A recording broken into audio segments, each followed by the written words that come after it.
Assalamu alaikum wa rahmatullahi wa barakatuh. Wa alaikum assalam. Wa alaikum assalam wa rahmatullahi. Brothers and sisters, sorry, we were a little bit late again today. Some unforeseeable things took place, so we had to sort of adjust things a little bit. So we do apologize, because we know that alhamdulillah, a lot of you, mashallah, are very particular. You're waiting and you have it all scheduled, and then we sometimes do let you down. So I do apologize in advance, inshallah. So episode 16 of the Dawah Clinic. Brothers and sisters, for those of you who are not aware of how the Dawah Clinic works, this particular stream is for Muslims. So if you are Muslim and you would like to ask about a particular issue that has arisen during Dawah, then you can bring it up, a question maybe that you struggled with. If the brothers here can help you, we'll inshallah do so.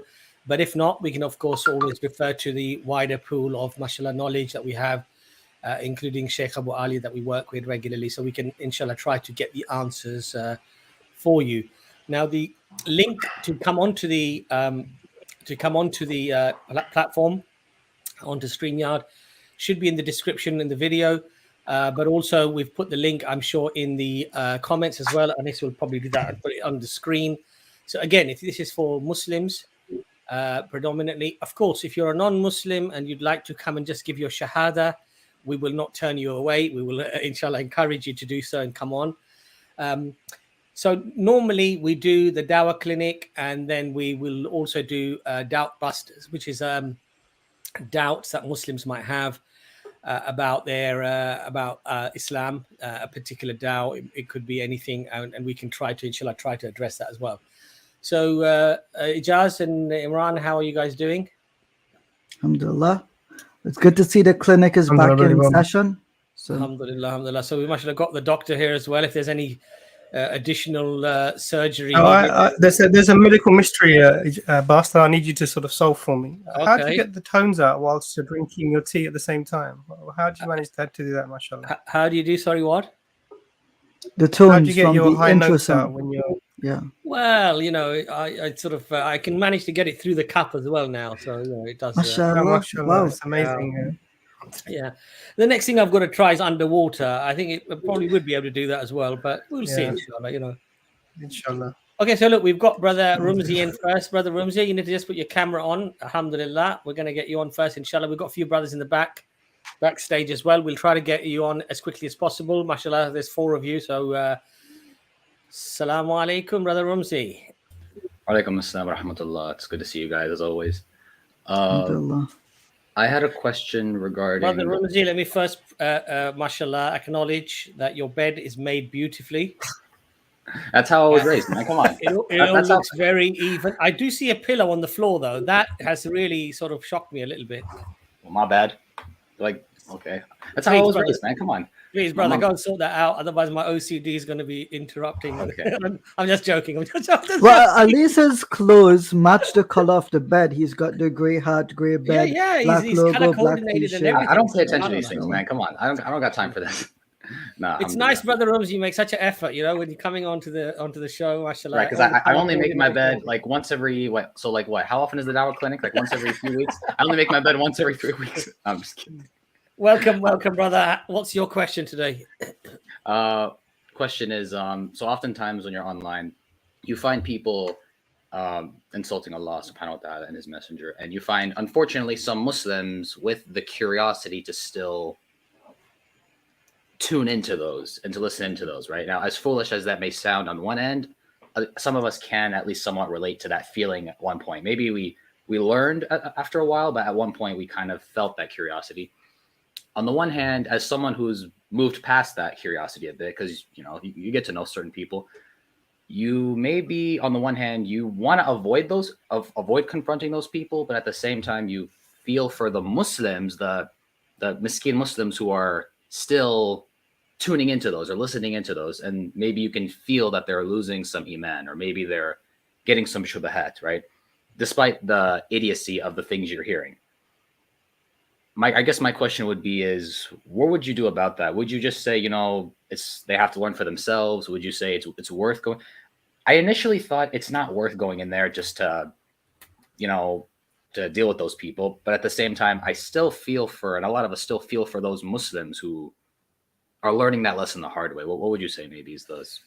So, inshallah, I'd like to start with, since it is Dawah Clinic, I think it would be very befitting to start with Dr. Imran. Dr. Imran, get the tools ready, inshallah, the scalpel and all the medication, the ointments and everything, the bandages, and let's deal with Brother Rumzi's issue here.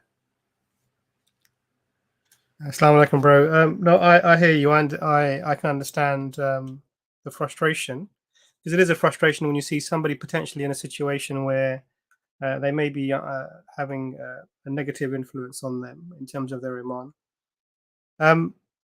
But actually, these sorts of scenarios depends on how you are in that area. Are you talking about online, or are you talking about face to face? What sort of scenario? Online, in my experience. About? In my experience, online. Online, your experience. Yeah. I think pretty much if there's a place that you wouldn't want to be because somebody's insulting either Allah or the Messenger, then you know, you can remove yourself from that. If you think there are people there, then you can advise them. Really, this is all you can do, is advise them that this is not a place to be. Or what you can do is you can maybe, the alternative is to engage with that person, not the person who's actually doing this, but engage with that person in an effort to try to tell them this is not true. But I don't know how successful that would be in an online scenario. I can't really see that being effective. And sometimes there is curiosity. The saying, the curiosity killed the cat. We sometimes do put ourselves in positions where you're going to come away with some difficulty. So I often get questions from people in private who have, you know, doubts in inverted commas, and I say, you know, where do you spend your time and where do you get this information that's making you doubt? And they're just in the wrong places. They're in these sort of chat rooms that are bashing Islam, or they're putting out all these arguments without having any knowledge to sort of refute them, but they stay in those environments, and a little bit of that is sort of self-inflicted. So I think that the best thing that you could do is not go into those places if you're not going to engage with the arguments that are there, and also advise anyone who you see in there not to be in that. Sometimes it might be useful to engage with that person just specifically and say, look, brother, sister, this is not a good place to be. If you have any questions about this, come and speak to me. This is a place where you can go as an alternative. But online is very difficult. I would not recommend people going into places where they find themselves being affected in terms of their iman. I don't know what the other brothers think, inshallah. Dr. Ijaz. Not a doctor as yet, but inshallah soon. Inshallah. Dr. Tabi Ijaz. Inshallah.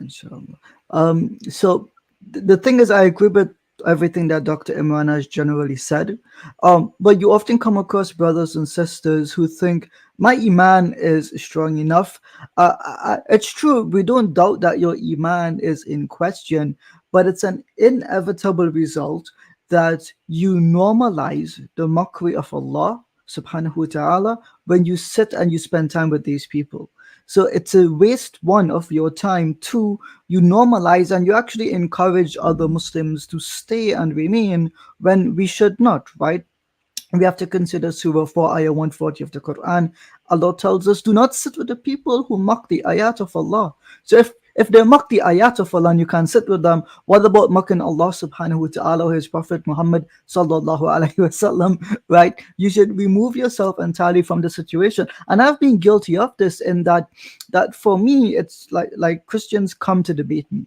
Or if I'm in a room with Christians, I'll often be called up. And I mean, Rumzi, you've seen this yourself. We've been on Clubhouse together, mashallah. What do you find? Like, if I'm in that room, people will see Ijaz is in the room and they come join because I am there. And then they get to hear Christians mock, and insult and these types of things. So there is this personal level of responsibility that we should have. Yes, not everyone is affected by ridiculous questions and by, like mockery, but In another way, if we're not affected by these things and they don't affect our iman, they still tend to devalue and dilute our iman because we normalize the mockery of Allah's message.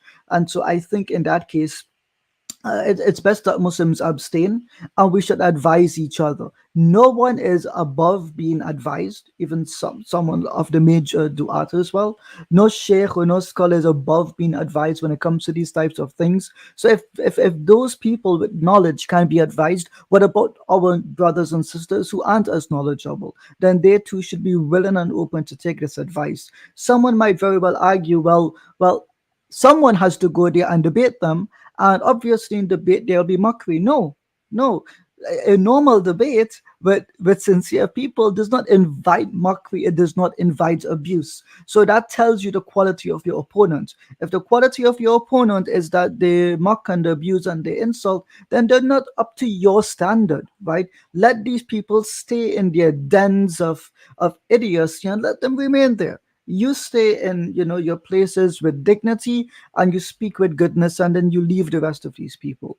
So refer them to videos like these or the sessions like these and see how we Muslims are actually meant to interact. If not, there are many fatwa on this that echo the same thing, or just give them Surah 4 ayah 140 and ask them, what do you think this means? And like I said, there's a big difference between mocking the ayat of Allah subhanahu wa ta'ala and disagreeing with them. A person who's disagreeing with them is not necessarily mocking them, but a person who is mocking them, we should disassociate ourselves 110% from them, inshallah. But I hope that answers the question, inshallah. No, I'm not going to add anything, Brother Rumzi, because mashallah, I think it was really explained very, very well. And the ayah of the Quran that Imran put up, and I think Ijaz quoted as well, I think is very self-explanatory, isn't it, really? Anyone with even limited intelligence would be able to read that, and they would say, okay, wherever there is this type of mockery, we don't associate ourselves. It kind of reminds me of like how you should avoid, maybe, for example, you wouldn't go somewhere where people are drinking alcohol, or maybe go somewhere where they're doing drugs or doing haram actions, even if maybe firstly, you shouldn't feel that confident about yourself. You should avoid those things regardless, right? No matter how confident you feel about yourself. But even then, you're still Ijaz, why are you making that face? What's going on? But it's kind of like what you said. So you're like normalizing it a bit. You encourage other people as well, so that you'll be, then maybe if people start taking that example from you, you'll bear the responsibility as well. Maybe. And also, what? I didn't think of that as well. I didn't think. Rumzi, also, fill your ears and your heart with things that are wholesome, that are good. Right. Don't listen to foul speech. Don't listen to the mockery of Islam. Even if we're not supposed to listen to people backbiting, we're not supposed to listen to people gossiping about even film actors and actresses and singers and these people. And we should definitely not forward. Accusations or slander or gossip, even about people like who are non-Muslims, because if the information is false, then you're held accountable even as a Muslim, even against a non-Muslim. You're not allowed to do an injustice against a non. So the mockery of Allah, astaghfirullah, they're mocking themselves. They're not mocking Allah. Nobody can mock Allah. Allah's honor is beyond mockery. Basically, their mockery, the mockery is thrown back onto their own faces, and Allah is not diminished in any way. His glory is infinite, alhamdulillah, and there is no reduction of that. But it's just common sense, really. Don't sit with bad people. Don't sit with gossip mongers. Don't sit with people who slander, foul speech, dirty speech. And of course, the ultimate of filth is the mockery of God, the mockery of His prophets. Peace be upon all of them. So I hope that answers your question, Brother Rumzi. Jazakallah khair for joining us. Always a pleasure. Assalamu alaikum wa rahmatullah. Okay, alhamdulillah. So we have Ijaz, if you want to add anything before we get the next guest on? Nope, alhamdulillah, I'm good. Ready to continue. So we'll get Brother Shahraz on next. Brother Shahraz, you'll be on next, inshallah. Welcome to the stream, Shahraz. You just need to unmute yourself, brother. Sorry about that. Assalamu alaikum. That's okay. It's okay. Assalamu alaikum. Wa alaikum assalam. How are you? How are you, right? Alhamdulillah. I've been watching you guys for a while now, and mashallah, sorry, I'm a bit nervous at the moment. I've learned a lot from you guys, mashallah, from your character, Abbas, mashallah. You present yourself very well. Even you, Ijaz, mashallah, you have very good arguments. Even Dr. Imran, mashallah, very knowledgeable. I had a question regarding dawah. Basically, is it important for every single Muslim to learn and spread the word, even if no matter how much they know about the deen? For example, I have a lot of non-Muslim neighbors next to me. Is it my job to go over there and tell them about Islam, or because I've heard you guys say in the past that it's a duty of every single Muslim to spread the word of Islam. So I want to know how is it really, really important for Muslims to go out there and with the how much knowledge they have, is it very important to go out there and spread the Inshallah. Jazakallah khair, brother Shahraz. There's no nervousness coming through your voice. I think, mashallah, you're perfectly good there. Brother Ijaz, why don't you start off, inshallah, with this one? Sure. So brother, the thing is, alhamdulillah, as Muslims, we have this sincere concern for a lot of people. Allah in the Quran speaks to everyone. Ya ayyuhan nas, He speaks to all of mankind. He speaks to the believers. He rebukes the disbelievers. And in this, we understand that the message of Islam is for everyone. So as a Muslim, I ask myself a question.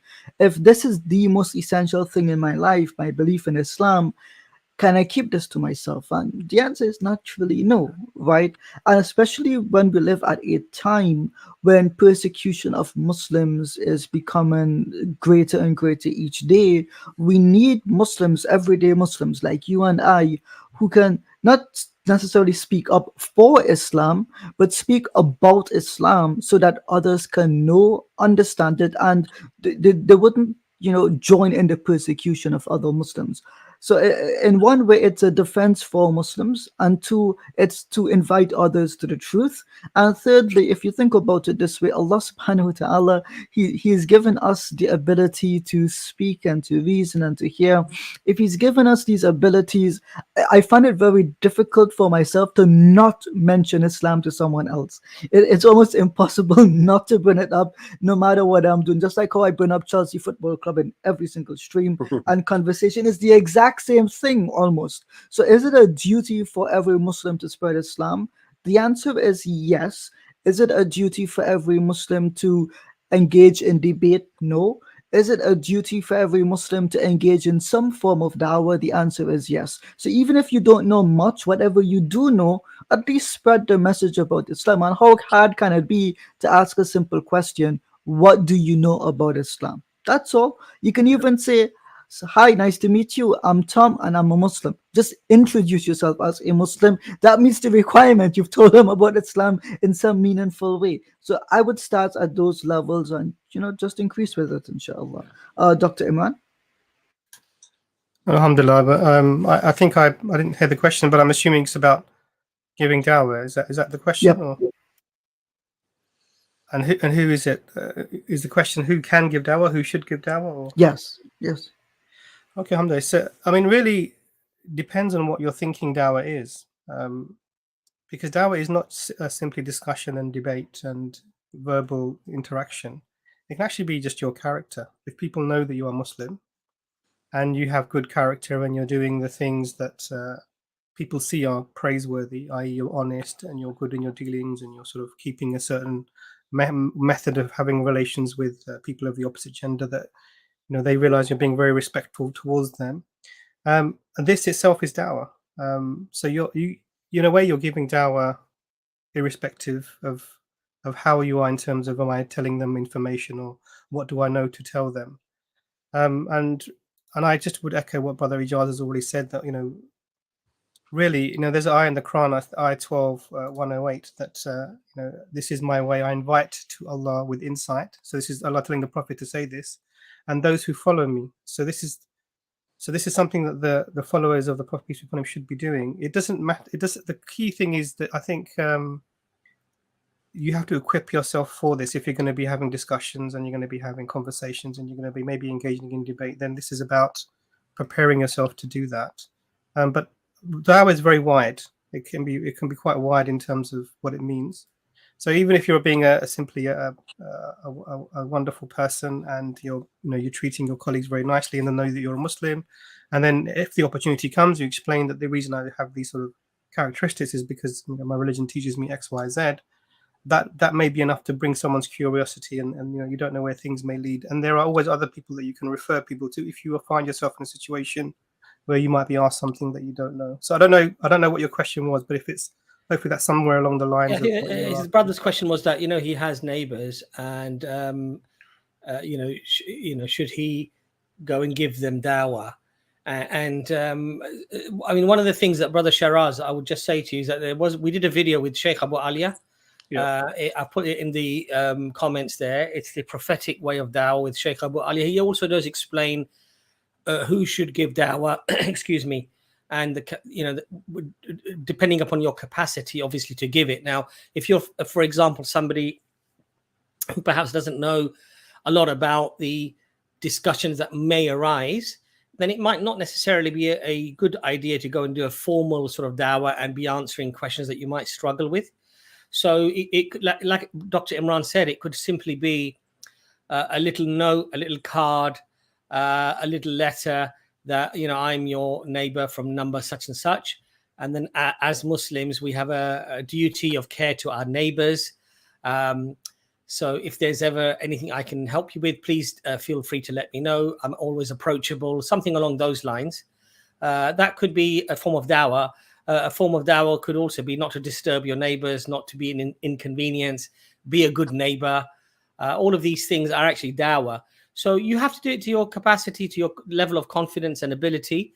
Sheikh Abu Alia in the video, I think, does say that there isn't a need for everybody to go out and formally give dawah, because we're all perhaps good at different things, and we're all able to do different things. And some people are very, very good, for example, online when it comes to writing and discussing and quoting articles and things like that. They might not necessarily be confident to go and actually physically speak to somebody. So according to your ability, according to your comfort level that you're going to be able to do a good job, yes, do the dawah. It's all part of dawah, even being a good citizen, a good neighbor, a kind and honest person, and sort of emphasizing that these values are coming from Islam. This is alhamdulillah dawah as well. So I hope that answers the question, Brother Shahraz. Mashallah, very beautiful responses. Thank you. I've just put the video back up on the screen for you as well, and for the other people as well, if they want to go back and watch it, inshallah. Yeah, Sorry, brother, go on. I'll definitely have a look at that. I was thinking, another thing that concerns me is that maybe on the day of judgment, these people might, say, look, this person so and so had the truth, and he didn't tell me. So what do you do about that situation then?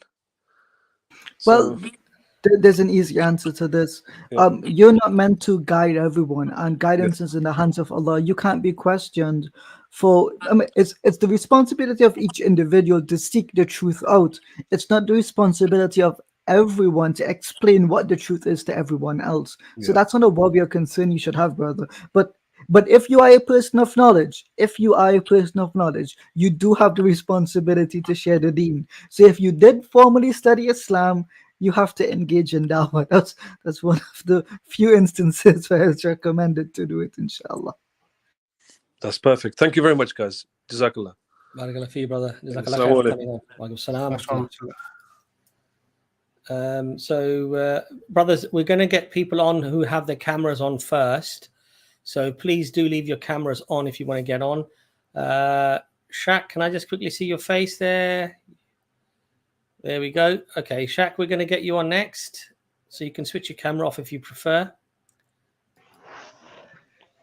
Shak, welcome to the stream. Can I just first ask how old you are, Shak? 16. 16. Brother, normally we, obviously there's no major reason. If your parents are with you, that's fine. But generally, we don't really speak to people under 18, just for legal reasons, really, and just out of sort of common sort of, is that okay, brother? If you want to put your maybe question in the comments or whatever, maybe we can address it or somebody can address it. But is that okay? Or if you've got permission from your parents and they're with you, that's different. Of course. They know about all my problems right now. They all know about my doubts and stuff. Brother, I can't actually hear you. It's very. They know. They know. Yeah. Team, what do you say? I guess. What do they know, brother? You said something. Oh, they know that I wanted to talk to you guys and stuff. Are Okay, they I there think- with you at all? Can they just No. confirm? I could show you my grandma, but I don't think my mom We isn't here. don't need to see your grandmom, but Sorry. If we Please, can even just, it's a serious doubt. I don't know what to do. I haven't found any answers online. Okay, Oh. no problem. Go on. Please. Go on, Ijaz, sorry. It would be better if we discuss it with you off the screen, simply because That's of what I your was- age, brother. I That would be wasn't- the best option, inshallah. So what we'll do is we'll put the email up on the board now, okay? And email us now immediately, okay? And what we'll do is we'll make a time to speak to you with somebody who's with you, and then we'll go through whatever. Explain is that again, happening. please. Can you tell me that again?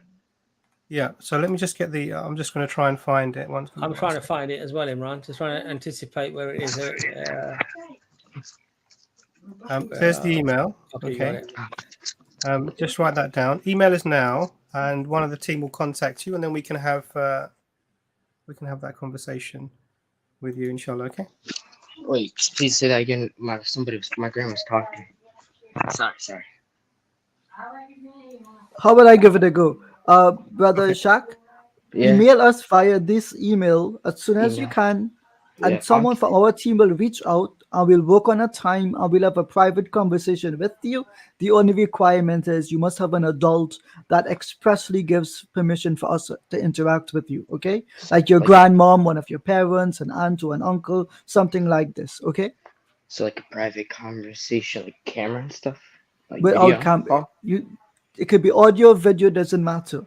As long as we have permission with a parent or a guardian, that's all that's needed, okay? So I should email you guys and they'll like. Yeah, have to. Not should. If you want to talk with us, No. then you should email us, inshallah, okay? That's what I meant. Sorry. It's okay, brother. No problem. Take it easy. No problem. Shak, contact us. We'll make time for you. We'll even devote extra time if needed. So don't worry. We're not sort of just brushing you aside. Let your grandma or your parent, one of your parents, just converse with us so we're aware that they're aware. And if they want to be there, of course, it's just for legal reasons. I hope you understand, brother. Yeah? I get it. So Okay, brother Shak. Thank you for coming on. We're waiting for your email, bro. Okay, so just email us, please, inshallah. I'll email right away. Okay, Assalamu Assalamu alaikum. Okay,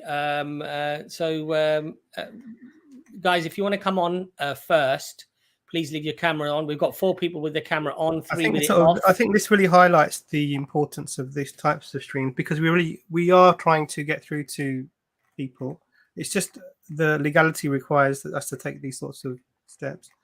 And inshallah, as soon as a brother contacts us, we'll be in touch with him and we'll sort of inshallah help him along. But there are many youth that are in these sorts of scenarios, and many probably are listening who aren't coming on to ask questions. So if you have a question, come on and ask it because you never know who you might be helping with the answer that might come, inshallah. Yeah. Asking questions is a way of teaching others as well. So it's really important to consider that. Inshallah. Okay, Mehemt, we're going to get you on next. Mehemt, welcome to the stream. Just unmute yourself, brother.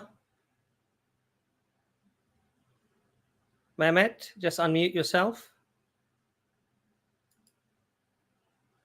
Yeah, I think we can have Mehemt back on, inshallah. Okay. Okay, we'll try to get you back on again. Saif, you're on next. Saif, welcome to the stream. Assalamu alaikum wa rahmatullah. Wa alaikum assalam wa rahmatullahi wa barakatuh. Well, guys, thank you so much for having streams like that. You're doing a great job in Dawah. So I have a question, but I don't want to create some fitna. Brother Saif, just talk a little bit closer to the microphone. You guys are all very gentle today in your speech. Just get a little bit closer so we can hear you, inshallah. So can you hear me well? It's a bit clearer, yes. All right, so I have a question, but I don't want to create some fitna, considering we have viewers. So it's about an argument I stumbled upon during Dawah, doing a bit of a conversation with people. Brother Saif, I'm sorry. Can the rest of you guys hear him clearly? Saif, you need to really just sort of speak a little bit louder into the mic. I'm so sorry, but it's just very, very quiet at the moment. All right, no problem. I'll just speak louder. So I was saying I have a question, but I don't want to create some fitna. So do you guys mind if I ask it? ask the question. As long as it's not crass or it doesn't cross any particular boundaries, then yeah, sure. All right. So when having a conversation with a Christian, I mentioned, the whole idea about the Quran being uncreated and being the word of God. But then he caught me on something. He said that if God's attributes, and considering his word is one of his attributes, are uncreated like him, how can the Quran be uncreated if it's in the form of something created, which is language? How can this is not a complicated answer. The scholars have already answered this, right? So the thing is, the Quran is the uncreated speech of Allah. Allah's speech is metaphysical. It's unlike our speech.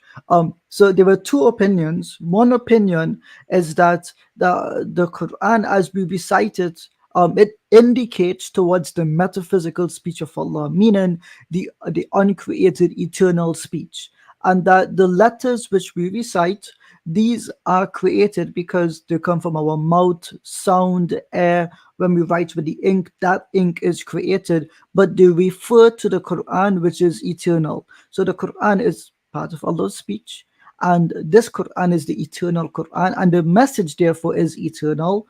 But the written word and the recited word, this is not eternal, because this eventually comes to an end. If I say ba and then I say seem and I say meme, these have an end, a start point and an end point, right? So God articulates his eternal speech through a created means. This is what some of the scholars believe, and this makes perfect sense. There is no doubt or any difficulty here. The confusion that a Christian is trying to say is that this eternal speech becomes something which is created. This is not what we're saying. We're saying that the eternal speech of Allah, which is complex and it is unlike our speech, this can be represented via a created form, but it is not the created form. Does that make sense? Yes, Jazakallah khair. But the problem I had was that I stumbled when watching some Aqidah videos on the whole Ahmed ibn Hanbal versus the Mu'tazila problem, and he asserted that there is no, if I may say, metaphysical part in the concept. You know better than I do. Yeah, even with the Atharis and the Asharis and the Maturidis, the opinion still remains the same, that our recited speech is not eternal. Our recited speech is not eternal, and our speech does not equal the speech of Allah. They still agree on this difference. So oftentimes when Imam Ahmad says that the Quran is uncreated, he's referring specifically to Allah's speech. He's not referring to my recitation or your recitation, my writing or your writing. We don't say that these physical things are eternal. And this is not a teaching from Imam Ahmad. All right, but the word itself, the Arabic word, for instance, al-ladhin, is still a part of a created language. So that's where I'm kind of confused. Yeah. So this language, though, if you understand it, represents the eternal speech of Allah, but it is not directly the speech of Allah itself, because this is our articulation of what God has revealed. It's not. These words have a beginning and an end. They themselves are not eternal. All right. Okay, I see. There's an even easier way to go about this. Okay, at the end of the day, what does Allah say in the Quran? Laysaka mithlihi shay. Do you agree that Allah says this? Yes. So now that he says this, any of his attributes, they are fundamentally unlike and unequal to any created human attribute. Is this correct? Yes. Right. And even if a person were to believe, and some scholars hold this opinion from the Athariya, they hold the belief that the Arabic language is one of the languages that Allah speaks himself, and that this language is what Allah communicates to us the Quran in. So they believe that the Arabic language is in one sense created and not created. What is created is the human articulation of it, and what is uncreated is the essence of the message behind it. So sometimes you will hear them say the Arabic Quran itself is uncreated. What they're referring to is the essence of the message, not the human sounds which we produce, because Allah does not have lips, nor does he have a tongue for which he speaks like a human. Okay, that makes it very clear. Thank you. No problem, Akhi.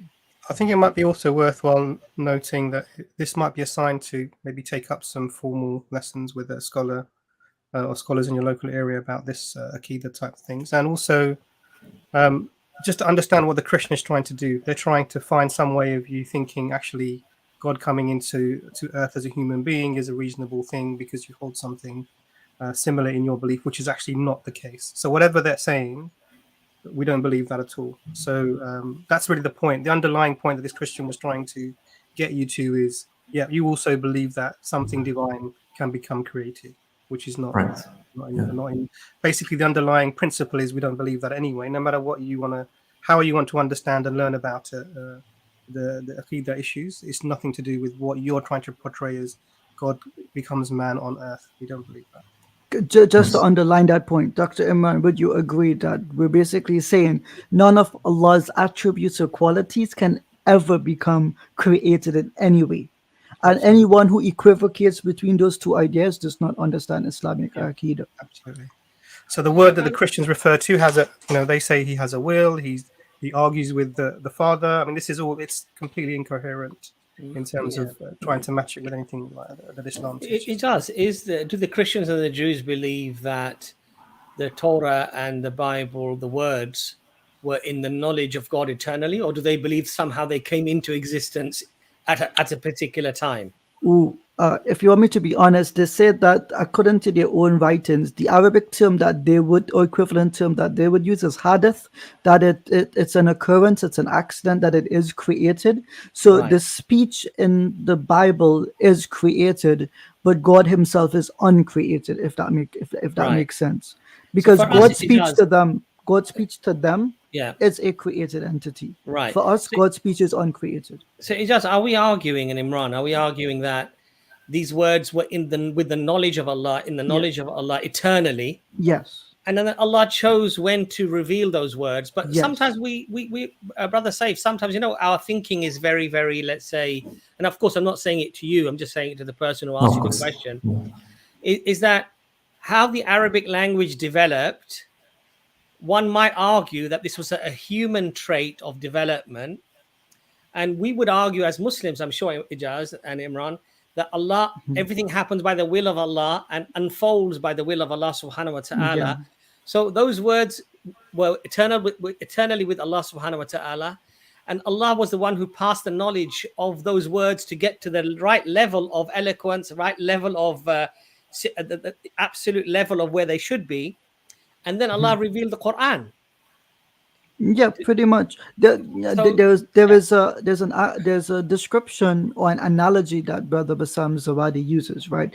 He says if a king is given a speech and a journalist is there and they write down the king's speech, right, and then it's published the next day in the newspaper, could someone point to that newspaper and say that's the king's speech? The answer would be yes, because in essence, that is what the king said. Yeah. But the very letters and the very writing and the ink used, that's not the king's, right? So it's still the king's speech, but at the same time, the letters are not the king's speech. The ink is not the king's speech. The paper is not the king's speech. The copies are not the king's speech, but we can still call it the king's speech because in essence, this is what it refers to.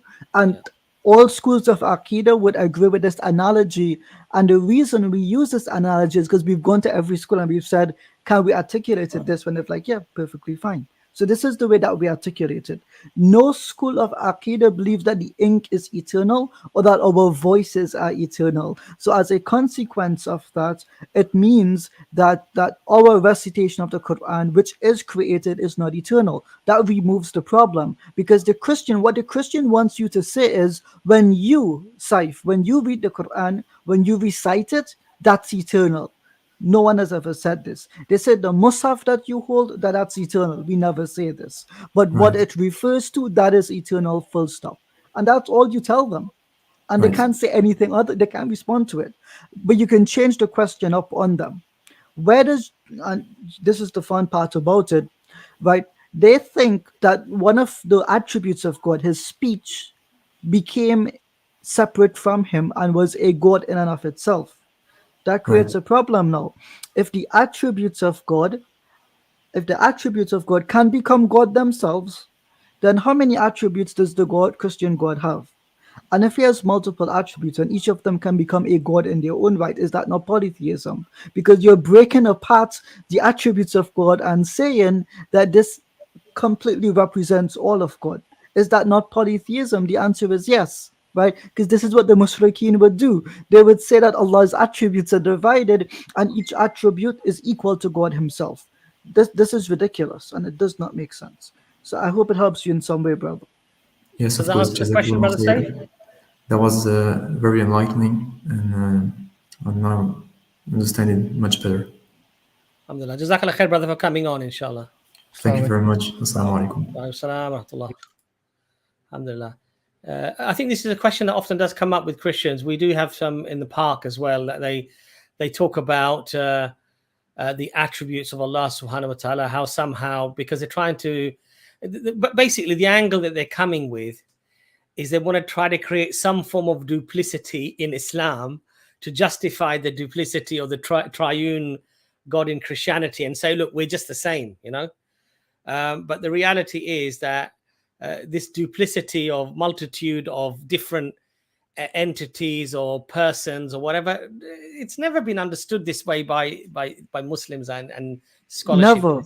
Never. In our entire line of scholarship, Muslims do not say that the Quran is this separate entity that became creation.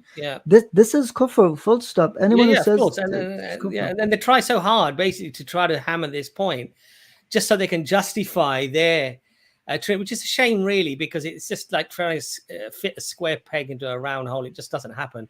Yaseen Morocco, we're going to get you on next. Mehemt, I'm going to try you actually first, Mehemt, because you've been waiting. If you could unmute yourself, though, when you come on, that will obviously allow us to hear you. Brother Mehemt, welcome to the stream. Salam, brothers. Hope you're all okay. Can you hear me okay? Yeah, we can hear you fine. Thank you. Great, fantastic. Yeah, I've got a question. It's more of a doubt, so I sort of hope you can help with it, and I hope I can explain it to you so you understand. Sometimes, not sometimes, but like it's happened once or twice. I get like these thoughts where I just think to myself like, it's literally for like a split second, but it's a really scary thought, and I think to myself, oh, like what if I'm wrong and I'm just convincing myself about all this stuff? It doesn't mean that I doubt the existence, because I don't. It's just because of like what's going on with the world and the way people are in the world. It sort of maybe affects me a little bit, and then I just think to myself like, am I just like believing in this sort of stuff just to give me comfort? Like, and it's just a doubt, and then I say, oh, Bismillah, and then obviously by the time then my prayer time comes, I go and pray, and then I feel much better. I feel like a thing's lifted off my shoulder. Every time I pray, I feel that weight go. But I don't know, is that the shaitan putting these doubts in my thought? Is it just a normal thought that most Muslims have, or is it just me that has these thoughts? You know, if that makes sense. Yes, Brother Mohammed, it's a very good question actually. And you know, the thing to remember is that this is not uncommon. You're not really you're not alone in this, and many people will have these whispers or these thoughts that will come in, thoughts that come into your mind that are sort of uncontrollable, i.e. that you're not festering on yourself and expanding upon and bringing into your thoughts. You're not held accountable for these things, so you just say A'udhu Billah, because this is just a whisper from shaitan and what have you. And what I found is that over the years, even with my very basic studying of Islam, knowledge of Islam, being around Muslims, around mashallah scholars, that what you find is that, alhamdulillah, Allah will strengthen that iman, that belief in your heart, until these thoughts actually will just disappear, because you'll be so much like convinced logically, rationally of the truth, and then inshallah spiritually Allah will make you grow as well, and as a consequence, these doubts then become less and less pronounced. But you're not uncommon in this. Many people have these doubts, and even people who are scholars, they may suddenly get a whisper of some sort, or a doubt of some, is this correct? Am I on the right path? But then you say A'udhu Billah, and then you just basically you get back on the track. Now, one of the things that builds our spiritual growth with Allah subhanahu wa ta'ala is learning about Allah, the knowledge of Allah and the knowledge of the Prophet sallallahu alaihi wasallam. And so if you have some form of course, even if it's a basic course, even if it is, I would say to you, the seerah of the Prophet sallallahu alaihi wasallam, and you can read it or you can view it. There are many videos online. The most extensive one is in English, in the English language, is by Sheikh Yasir Qadi. Now I know that for some people that's a controversial figure, but most ulama, most scholars agree that his seerah is actually pretty good. And in the English language, it's probably the most thorough seerah, or life of the Prophet sallallahu alaihi wasallam. It's over 104-5 parts, each part often over an hour, so it's a very long seerah. But I would advise you, watch listen to the seerah, watch the seerah, learn about Allah subhanahu wa ta'ala, read the Quran, and all of these things will strengthen your iman. Because mashallah, the beautiful thing about Islam is that it's not just about becoming influenced by culture or by programming, or by indoctrination. It's actually your akal as well. You can engage your intellect and learn about these things, and you can be very satisfied, inshallah, intellectually and spiritually. Brother Ijaz and Dr. Imran, if you'd like to make any additional points. Dr. I'm okay. You're okay? Not sure if Dr. Imran is. Dr. Imran, would you like to add anything, inshallah, to that? No, I think that's fine, what you've said, inshallah. Yeah, I agree with what you've said, inshallah. And one of the verses of the Quran, Brother Mehemt, Allah says that, do they say they will believe and then we won't test them? And Allah then lists the ways in which, Imran, if you could get that verse up for me, please, on the Quran. Do they say they will believe and that we will not test them? Allah will test you in life and death and illness and in sickness and in health, in poverty. There will be turmoil around. We are tested constantly, Brother Mehemt. And the issue here is that Allah says that Allah will do this to test which of you is of sound faith, have taqwa, have belief in Allah subhanahu wa ta'ala, who bear things patiently and still have faith in Allah subhanahu wa ta'ala. So it's a test from Allah. So the things that you see around the world, the trials and tribulations that you see, number one, these are a test from Allah subhanahu wa ta'ala. Number two, don't think that these tests that we're going through somehow are greater than the tests of the people from before. Because when we study the life of the Prophet Muhammad sallallahu alaihi wasallam and the companions and the generations that came after, they suffered actually much, much greater turmoil and difficulty than we, I hope, inshallah, would ever go through. Did you manage to find that verse, Dr. Imran? Yeah, so I just think the other thing that's probably quite important is to just secure your foundations, in the sense of knowing why you're a Muslim, why you believe what you believe. It's very important, not just to be doing something because were you born into a Muslim family, or did you convert to Islam, brother?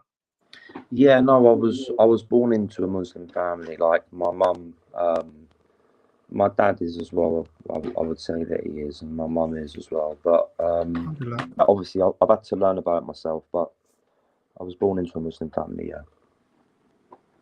Alhamdulillah. So sometimes when we're born into Muslim families, a lot of the things we end up doing is because we're just following the family without understanding why. And there does come a time when we do start to question stuff. And it's really important to sort of go through that process of trying to establish the veracity of Islam for yourself and knowing why you believe what you believe. A lot of the discussions we have with non-Muslims help actually Muslims as well to establish themselves and understand why they sort of why Islam is such has a strong case for being the truth and why people would follow it.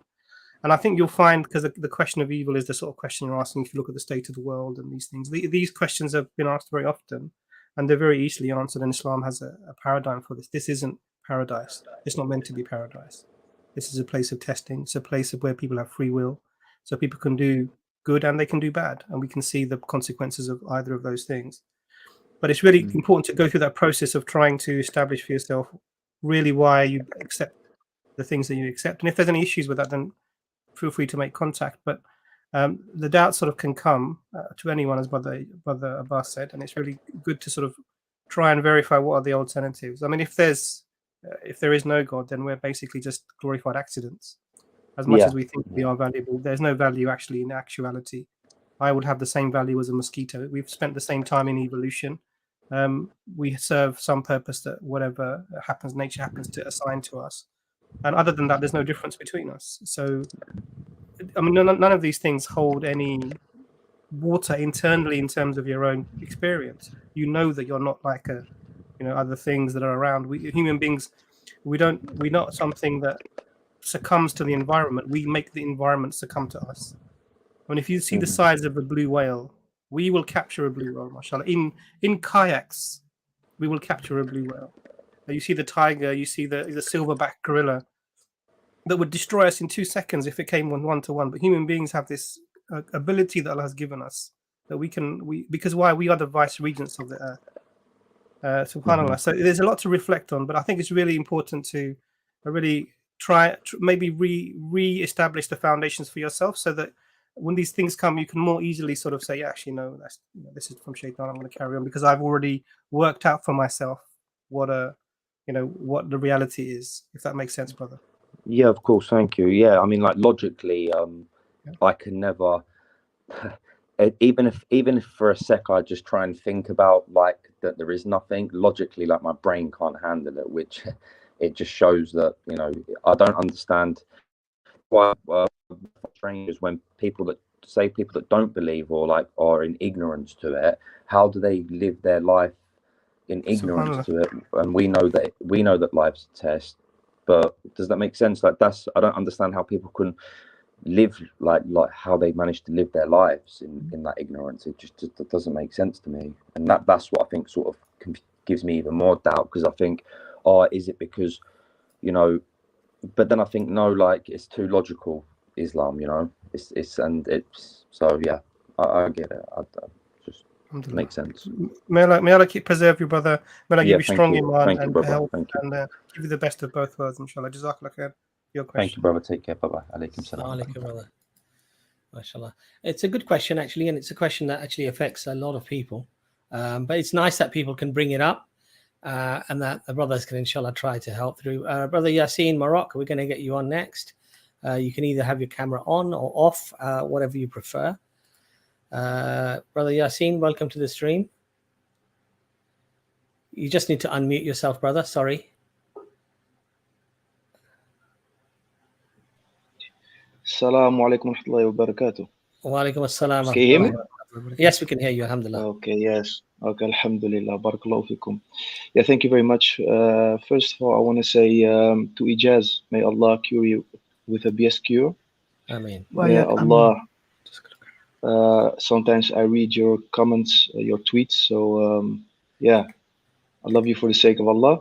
So I love you as well for you for every the day, sake inshallah. Alhamdulillah. Barakallahu. Alhamdulillah. Yes, first of all, I want to say I'm based in the Netherlands. So I live between the Christians, a lot of Christians. I live in a small village, and I'm surrounded with other small villages. And there are a lot of Orthodox Christians, and they are very nice people. You can talk with them, and they're helping you, and they're good people. So sometimes I am trying to do a da'wah to them. I speak about the Islam, about the Prophet Muhammad sallallahu alaihi wasallam, and about Jesus alayhi salam. I have not a lot. I know some stuff about Christianity, not a lot, but most of the time I speak about Islam, not about Christianity. So they listened. But I want to know more about Christianity. So I want to ask where can I start? I mean, should I learn more about the Gospels or about the church fathers, the church fathers, I'm sorry, or about, I don't know, where should I start? That's my So, question. so if you're asking about like getting general knowledge about Christianity, there's a really simple, nice book I like in English. It's called "What is Christianity" by Dr. Taki Uthmani. What Okay. is Christ? You can get the PDF online. It's a very brief book. It tells you like their basic beliefs. But if you're discussing things with Orthodox Christians, their beliefs are a bit more uncommon among Muslims, right? So Muslims aren't really aware of what Orthodox Christians believe, but there were easy things that you can ask Orthodox Christians that should lead them to question what they believe, right? An Orthodox Christian, their primary basis for their belief is not the Holy Spirit. It's not the Bible. It's actually the authority of the historical Christian church and the apostles. These are the two main things that they hold to. Anything else really doesn't matter to them. If you quote the Bible to them, they wouldn't care, because they would say the church's interpretation of the Bible is that which matters, not your own. You can ask them about the Holy Spirit. You can ask them about contradictions. They'll tell you that it's mystical and it's a mystery and you can't understand it. You can bring to them historical conundrums and they'll tell you it doesn't matter what secular historians say. The authority of the church has determined that this is the truth. Therefore, this is the truth. So there are some things that will work for evangelical Christians that will not work with Orthodox Christians. So if you're certain that they're Orthodox Christians, I don't mean to exploit current circumstances, but if they are Orthodox, I would ask them, what do you believe about the patriarchs of the church and their supporting of the Russian-Ukrainian war?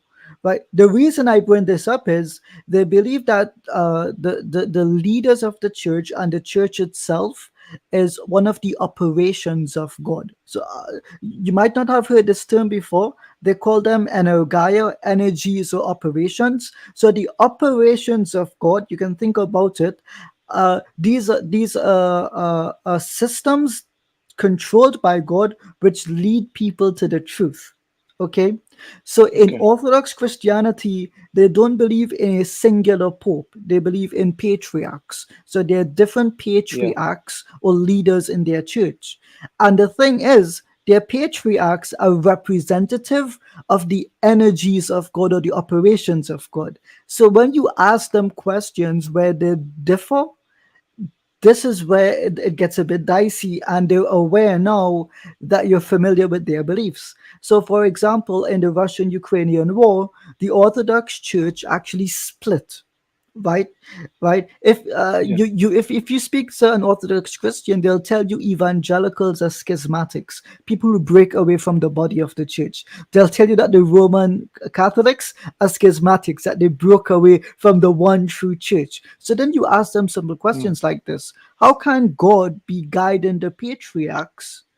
And those patriarchs are meant to interpret scripture for you, meant to tell you, what God wants you to do and not to do, when those patriarchs themselves are committing war crimes and endorsing war crimes. How does that work?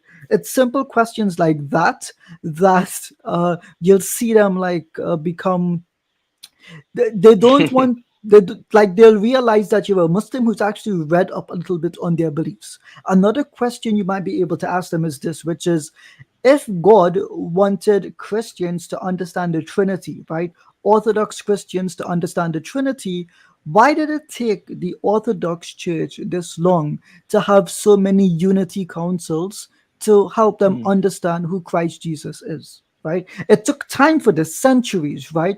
If God is guiding the church and he's leading the church to all truth, why would he wait 400 years, almost, or 3 centuries, to have the first council of Nicaea, to tell you who Christ is?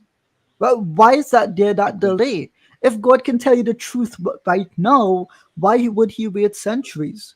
Another example is this. The Orthodox Christians believe that Mary, I think, is the Theotokos, I could be wrong, the bearer of God, as opposed to the Christotokos, the bearer of Christ. So you can go back and watch this section again and look up some of the things I'm saying. Ask them a simple question. Okay. Why would God allow the church to be split over a title which does not speak to the divinity of Christ's mother? Like, what is the purpose in God splitting the church and allowing this major schism over one phrase with no doctrinal consequences, right? It's just a term that the two churches literally fought over, literally. So things like this bring with them. And then one final question you should ask them. One final question. You have the Holy Spirit with you. You have God leading the patriarchs. You have the church being guided by God himself, right? Right.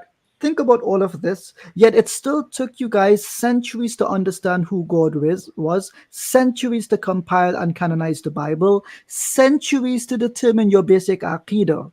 Yet Islam, which does not have a Holy Spirit in every Muslim, who does not believe that the Ummah is directly controlled and, told what to do by Allah, right? We don't have this, yet we were able to canonize the Quran, codify the Quran, without any differences. We were able to understand who Allah is fundamentally when it comes to Tawheed, and we did not need a single council to do this, right? None of the Arabs from Azerbaijan and Turkey came down, and then the Muslims from China, and we didn't have a meeting to sit down and he said, hey guys, is Allah absolutely one? Are we sure about this? Like, we didn't do that. So the thing is, fundamentally, you have God doing all these things for your church, and we who are allegedly without God, we accomplish this and more. Why is that? And I'll point out this one last thing, right? The seat for their major patriarch was the Patriarchate of Constantinople, right? Modern day Istanbul, right? A simple question to ask them is, why would your God allow the seat of your patriarch, the seat of your church's power, authority, and majesty? Why does he allow the Muslims who disbelieve in your Trinity and disbelieve in your church to say Allahu Akbar and recite Salah every single day in Hagia Sophia to this day? That is the seat of your power, and God has put us there. Why is that? Simple questions, like they will not like you afterwards. You said they're friendly with you now. They may stop liking you. That's the risk that you have to take, right? But it's a it does. Well, one thing I want to just add in there is that the holiest church in the world in Jerusalem. Yeah. We have the keys to it. Who have the keys? We have the keys to it. The right? Christian, the Christian has given the keys to the Muslims because they have too many factions. The Armenian, the Russian, the Orthodox churches, they have factions. And so to stop infighting and problems, a Muslim family has held the key since the time of Umar Khattab radiallahu anhu. And they trust the Muslim to go and unlock the churches. They unlock that church, which is the holiest church. What's the name of the church? Do you remember? Is it the Church of the Holy Eucharist? Is that it? I'm not sure. The Holy I forget the name of it. Name of it. So I see the Church of the First Nativity. Church of but that's not it. If I talk with them about Christianity, they're talking about they believe in Paul. They talk a lot about Paul, not about Jesus, what he said, or the prophets, or it's always Paul, the letters of Paul, and he is like a god to them. I don't understand that. So he he's like, if I ask them who is more an authority, Paul or Jesus, they don't answer. It's like he's a prophet or a god, and Jesus is like, they throw them, they under the bus, dismiss him, discard him. Under the bus. This is the thing. Here's a question that you can ask them and just see where they go with it, right? Like I said, they're not going to care what your interpretation of the Bible is. They'll tell you the church fathers have understood it, and you can't. They'll tell you that you literally cannot read the words on the paper and make sense of it. Say, fine, okay, it's a special book that we can't understand, fine. But there are simple questions you can ask them.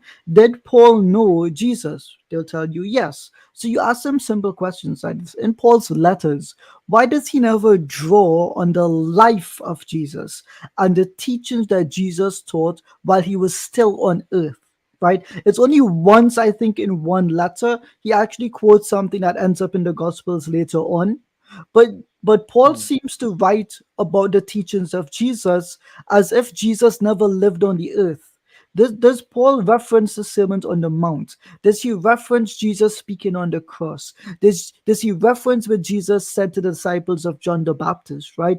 It's like this ahistorical Jesus that had no interaction with any people in actual history. He seems to only write of Jesus as if God has given him special knowledge about Jesus, which does not make sense. So ask them, what was the point of Jesus living his life on earth and of teaching people these direct teachings, and Paul, who comes after him and writes these letters to churches to guide them? Why does he never actually quote what Jesus said and did? Because there is a verse in the Bible, John chapter 14, verse 26, that the Holy Spirit will remind you, the disciples, right? And Paul is considered the student of Christ because Christ met him on the road to Damascus, right? The point simply is that he will remind you of everything that Jesus said and did. All right, fine. If that's the case, why didn't the Holy Spirit do this with Paul? Why he doesn't? Why not? It's such a glaring error. So you can raise problems like this and see what they say. But I promise you, they will tell you you don't understand the Holy Spirit. Understand the scriptures. Right? And you can't understand it. Tell them, fine, it's some special book. I can't read words and I'm not literate. I can't understand them on the page. But to make it even fun, brother, send an email to EFDawah. I will actually send you a book via PDF. It's the writings of the church fathers on certain gospels. And when they interpret them, they say some things, brother, that if you present these quotations to Orthodox Christians, they're either going to deny the quotes, or if they know what the quotes are, they'll try to avoid them, because the Orthodox Church interprets everything mystically, right? So they come up with like a word can have 10 different opposite meanings. It can negate the plain meaning of everything, and they'll believe that it's still true. It's very strange. Like they can say contrary things and it's fine to them, right? So I'll send you the PDF, inshallah. Just where's the email? Let me see if I can put up the email on the screen. So, brother Ijaz, just mention that book again. So if anybody, I forget the name of the book, but I have it saved because I frequently. What is Christianity? No. This is a book. Okay. So basically, it's the writings of the church fathers on every single passage in the New Testament. No, I'm talking it's about multiple volumes. volumes. The book that you mentioned earlier. Oh, what is Christianity? What is Christianity? And it's by whom? The author? Dr. Taki Uthmani. I think it's a really accessible. Also, book. brother Yaseen, we've got a video on EFDawah where Dr. Imran, mashallah, makes some really good, has a really good discussion with some Christians in the park. It's called "Did Paul Deceive the Disciples?" And that's a really good discussion that we had with a Christian brother. He was a very nice soul, very nice person. And he was with his friend, and we had a really good discussion with him. Did Paul deceive the disciples? And also, we've got a really good discussion called The Perfect Storm. I think it is on. It's also a video between EFDawah and an Afro-Caribbean or African-American brother. I can't remember if he was where he was from, but have a look at those. But here's our email, and if you email us, Ijaz will inshallah send you that PDF. Jazakallah khair, brother, for coming on. Jazakallah khair. Yeah, it's good. Thank you very much. I just want to say one thing, that's all, because what I'm seeing is that a lot of young people here in the Netherlands, they don't go to church anymore. Even though I'm living with them, they are lost, subhanallah. And it hurts me because they believe in a God, but not the Trinity anymore. That's over. So what we have to do as Muslims is to reach to them and speak about Allah subhanahu wa ta'ala. Yes. That's the next step. Do you know Appa? I think his name is Appa. the Moroccan. Mashallah. He's very popular in the Netherlands. Yeah, he was still is popular. Mashallah. And he's doing dawah with the Christians. Would you believe this? If No, I Appa didn't know that. can do dawah to the Christians, alhamdulillah, everyone can do dawah. So inshallah, Alhamdulillah. the institute I do work with, the I3 Institute, we're launching lessons and classes in Dutch very soon. And we'll be teaching Inshallah. classes on Inshallah. how to engage and refute Christians, inshallah. So we're very close to Inshallah. launching. So stay tuned for that, inshallah. Akhi. May Allah Inshallah. preserve you and Barakallahu reward you. fikum. Amin. Ahsan Allah Wa ilaykum. yahkum. Amin. Wa Wa iyyakum. alaikum. Assalamu alaikum. Barakallahu fikum. Wa alaikum. Alhamdulillah. Lovely Beautiful point. interactions again, man. Alhamdulillah, alhamdulillah. So I've learned something there as well, that the Orthodox, they believe in this inherency of the church fathers and the church itself. But the problem with that type of a discussion, Ijaz, I find, is that you can't reason somebody out of an argument if they've not been reasoned into it. No, So it gets emotional, but you're right. but you know, so I've actually had successes with Orthodox Christians, right? Because the thing is, Muslims are mainly familiar with Protestants and evangelicals in general, so they never actually expect a Muslim to understand their actual Orthodox Christian beliefs, and when they do, it confuses the hell out of them. So just having that advantage of knowing some of their terms, knowing some of their beliefs, it actually opens them up to you in a very indirect way. I'm willing to hear from us, inshallah. Alhamdulillah, alhamdulillah. Okay, so inshallah, let's get the next guest on. Osama, we're going to get you on next, inshallah. Assalamu alaikum. Wa alaikum assalam wa rahmatullah, Osama. Welcome to the stream. Thank you. And first, thank you for all that you guys do. May Allah reward you. It is very helpful, especially nowadays, to have information available, at the tip of your fingertips, as opposed to maybe 10 years ago. My question is, I typed it before, and I'm not sure if it's on topic, but basically, I've been watching the historicity streams and also reading some of the Bible. I'm curious. The issue that comes up is, does the current state of textual criticism allow us to say that the entire gospel, like each and every part that can be misconstrued to be suggesting the divinity of Jesus, can we, with the current state of textual criticism, say that all those examples, like that can we dismiss all of them for a Christian? Or like John 1:1, I'm sure you guys know, there's grammatical issues, or I am, it doesn't make sense. At the start of Luke, I think that Mark, it talks about Son of God. In my Bible, it said this is not in the earliest text. So when I'm reading it, I can't really say without having the depth of knowledge that you guys have. So can we categorically say that at this stage with textual criticism, we can say, you've completely, the entire Gospels, you've got it all wrong? Are we at that stage? So to begin with, wa alaikum assalam, very good question, beautiful question. There's a slight difficulty and a difference here. So when we speak about things interpolated into the text, we can only really say that for some of the passages which exist completely in later manuscripts, right? So we can tell differences between the fragments and the complete codices from the 4th century.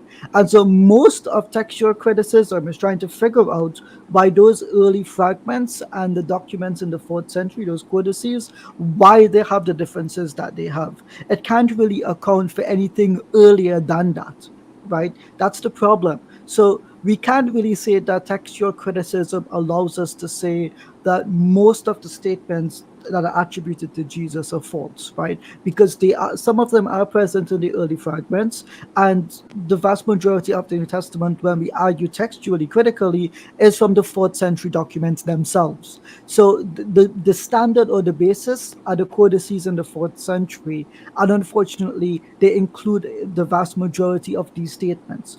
On the other hand, and this is where the difference comes now, and it gives us the ability to say what we say, scholars unanimously agree and accept that the words of Jesus via form and source criticism are not the actual words of Christ himself, right? So textual criticism can't help us in this case, but source and form criticism can, and they plainly tell us that the reason some of the wordings of what Jesus says in one gospel and it differs to another gospel is because the gospel authors, whoever they may be, they're making up their own articulations of what they think Jesus would have said, right? So this is source and form criticism. So I'll give an easy example here, right? The differences between Matthew and Mark.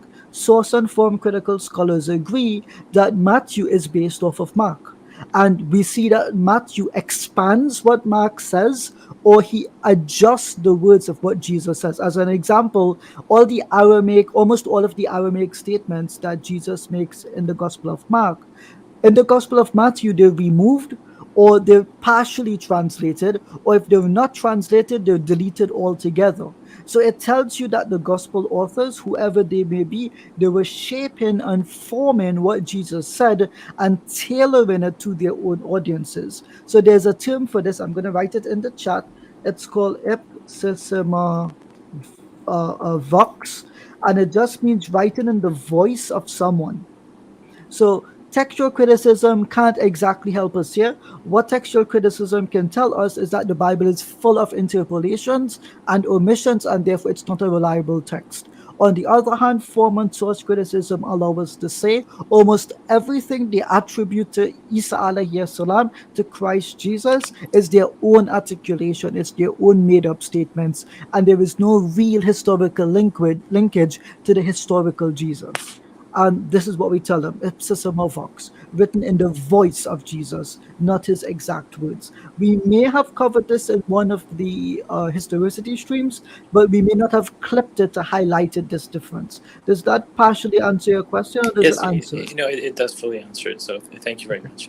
No problem, brother Osama, for coming. May Allah reward you and preserve you. Ameen. Assalamu alaikum wa rahmatullah. Brother Abbas, I believe Alexander Amaker. Yeah, we're going to get Alexander Amaker on next. Inshallah. Alexander Amaker, welcome to the stream, brother. You just need to unmute yourself, brother. Hello? Hello. Hi, how are you doing? Hello? I'm fine. How are you guys? We're fine, thank you. Good. We hear that you might want to take the Shahadah. I'm currently driving. Yeah, I'm sorry. I'm driving right now, so I'm driving a truck. So but I would like to take the Shahadah though, if it's possible. Yes, it is possible. Alhamdulillah. Would you like to? Are you ready, brother? Are you ready? Yes. Okay, so just repeat after me. Ashhadu. Ashhadu. An la. Ilaha. Illa. Allah. Wa ashhadu. Anna Muhammadan Abduhu wa Rasulu. Assalamu alaikum takbir. Assalamu alaikum to Islam, brother. Alexander. May Allah reward you. May He preserve you in this beautiful deen. May He strengthen you, forgive all your sins, guide you to the true haqq of Islam, and preserve you upon this beautiful deen, my brother. You've absolutely made our day. We love you for the sake of Allah. Thank you. You too. Welcome to the you Ummah, too, brother. I appreciate it. Brother, tell us I have one question. I'm coming from a Christian. Before you ask the question, Okay, just tell us a little bit about yourself, brother. Inshallah. Just tell us a little bit about yourself. Well, I'm from Los Angeles, California, and basically what happened is that I don't know if you can hear me. Can you hear me? Yes, perfectly. Hello? Yes, okay, I'm sorry. Yeah. So I'm from California. I come from a Christian background. Like all my family's all Christian, and my mother, she like raised me to be, even though she's Christian, she raised me to be like open-minded. Like she would take me to like Hare Krishna festival and different kind of exposure to different things. So I had like an open-minded like upbringing, and basically what happened is I got into a lot of trouble in the street. I was on drugs. And anyway, one day I was on YouTube and I was listening to music and just kind of like surfing through the internet, and I don't know exactly how I came upon it. I think I might have been listening to like Arabic music or some type of hip hop that had like an Arabic. There's this song by an artist called The Narcissist called Alhamdulillah, and so I might have been like kind of in that vein, like looking at stuff, but I ended up coming across this music, and I didn't know what it was. It was just it was like a little girl reciting something, no music to it or anything. But I was like, "What is this?" And it said Quran, and I was like, oh wow, like it like touched my heart. I don't know how to explain it. I didn't understand Arabic, or I'm not Arabic background or none of that, but it like something about it was like really refreshing. Like it just felt good. So sorry, but there was another video next to it that said that this guy was talking about how the Quran changed his life. So I pretty much just I went to get a translation of the English, like the English translation, and I read it like within like maybe like a month, and it was just so beautiful to me, because from Christianity, and no disrespect to any Christians, you know, I have love for everybody, but it's just like there seems to be like this emphasis more on Jesus than on God, and it's like it feels like when I read the Bible, it's more of like God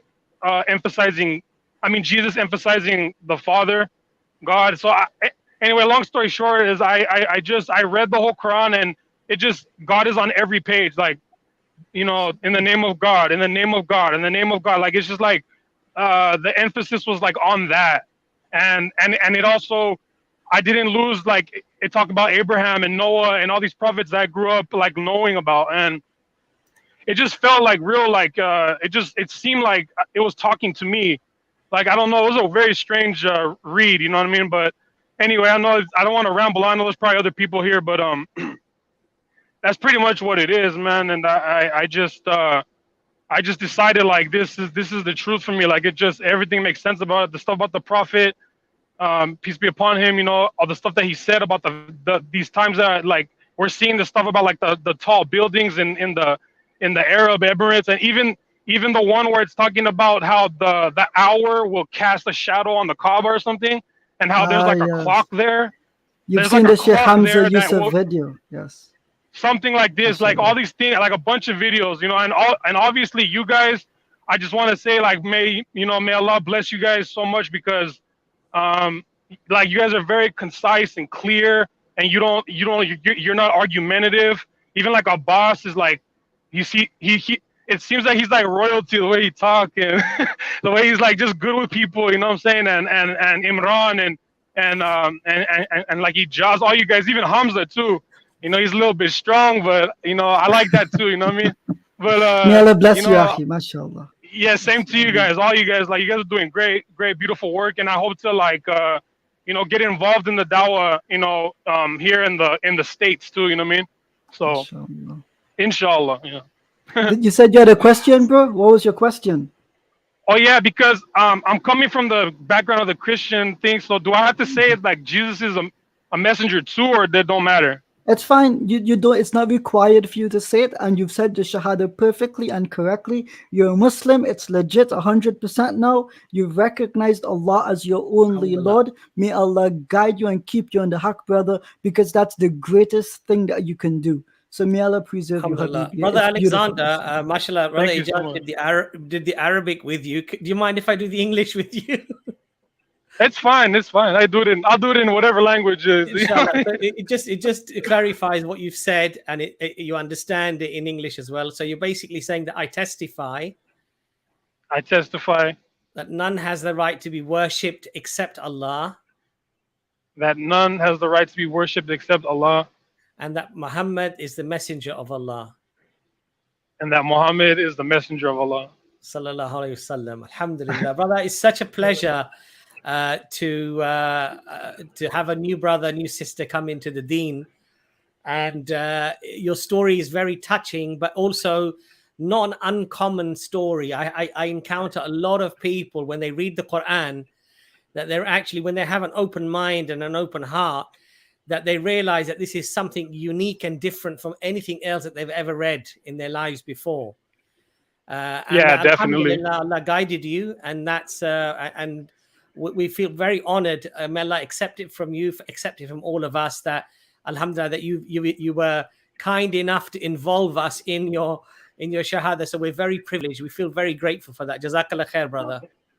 Thank you. Yeah, I just wanted to do it because I'm driving this truck, and I drive professionally, and I'm like, if this truck goes off the cliff, or God forbid, but I wanted to do it, so I didn't want to waste my time. You know what I'm saying? I mean, I didn't want to delay it pretty much. I hear you guys saying a lot, don't delay it, and I know there's things I need to work on and everything, but I thank you guys so much though for your help. I appreciate it. Thank you. Jazakallah Can I khairan. ask you one quick question before you go, mashallah? Sorry, Yeah, no problem. Please, yeah. Brother, you're in touch with Muslims in your local area who can help you on your journey?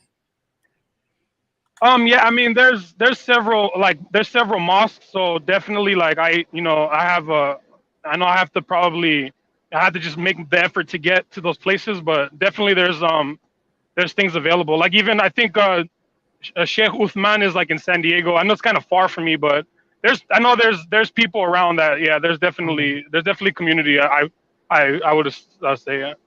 Brother, so I'm going to put the email address for us on the screen. So if you need any help, any initial materials, just to make contact, what the next steps are, we're more than happy to help you, inshallah. May Allah reward you. Brother, thank you so much. I appreciate it. This is really, you're like a newborn person now. All the slate is clean. Everything in our past is forgiven. So please pray for everyone in the Ummah. May Allah guide us all, and may Allah accept the things that we do for His sake alone, inshallah. And may Allah bless you guys too. I really appreciate it. Alhamdulillah. Lovely to speak to you, brother. May Allah reward you, inshallah. Assalamu alaikum. Do email us, brother. Do email us, inshallah. Okay, definitely. I will. If you find your section where you're speaking, the email comes on the screen. You'll see it, inshallah. Okay, great. Okay, thank you. So I'm not making eye contact, but I'm trying to keep my eyes on the road. That's fine. That's fine. I appreciate it. Okay, thank you. Thank you. Yeah, so when you go back to the stream, brother, and you find the bit where we're speaking to you, you'll see the email on the screen. Email us, and we would love to hear from you. Okay, great. Definitely I will. Thank you so much. Assalamu alaikum, brother. Bye-bye. Bye. Wow, subhanallah. I was not expecting that. That was a surprise, mashallah. A very, very pleasant surprise. Okay, so we've got. Did you want to add anything before we get the next guest on, Imran? No, it's just a sort of reminder. This is Allah is really the one that guides. We know this. And Allah uses tools and people to bring about the guidance. And we're just Allah would put us in this place. He could put anyone in this place. SubhanAllah. So really everything is from Allah, and we make lots of mistakes. May Allah forgive us for that. Ameen. But actually, just remember the brother in your du'as, inshallah. May Allah continue to keep him strong in his iman. And if there's anything that we do that's full of error or wrong, please let us know about it so we can correct ourselves, inshallah.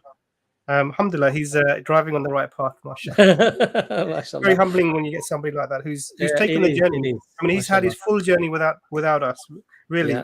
I mean, he may have heard some things, he may have read some things, but Allah just brought him here just for the words, mashallah. And the brothers, they have the rewards for this, and everyone watching, mashallah, has the rewards for this, mashallah. Inshallah. Imran, it does also show that when people are, mashallah, sincere and they are open to the truth, they're open to find out.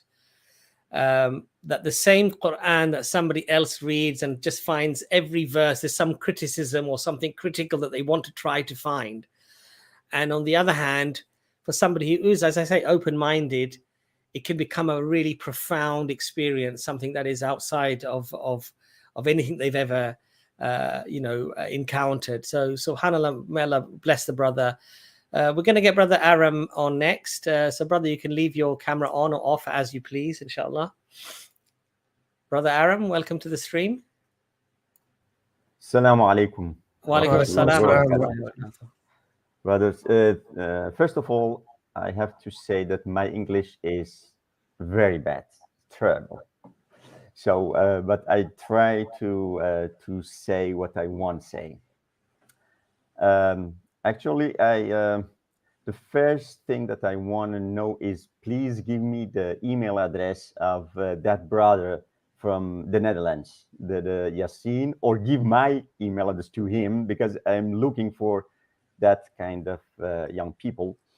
Actually, what I want to say is I'm doing dawah for many years in the Netherlands, but I do on my own. I do alone, and it's the time that I want to have other young peoples beside me, and to make a group or yeah, some how do you say it? The connections and some other people's to do. I'm looking for dawah groups or dawah individuals that do street dawah, but I didn't find it in many years that I'm here, and because of that, I do on my own. I go to church by myself. I go to the street and sometimes from YouTube. But that I say I am looking for. I went to the mosques, and yeah, how can I say? Unfortunately, if I start to say about brothers, we are here for a reason. We are here in Netherlands or in Europe for a reason. Why we are not in Saudi Arabia? Why we are not in Islam, other Islamic countries? We are here. So Allah subhanahu wa ta'ala has a purpose to send us here to this place. Actually, the big things that we have to do, as Brother Ijaz said, is if you can, you have to do it, the dawah.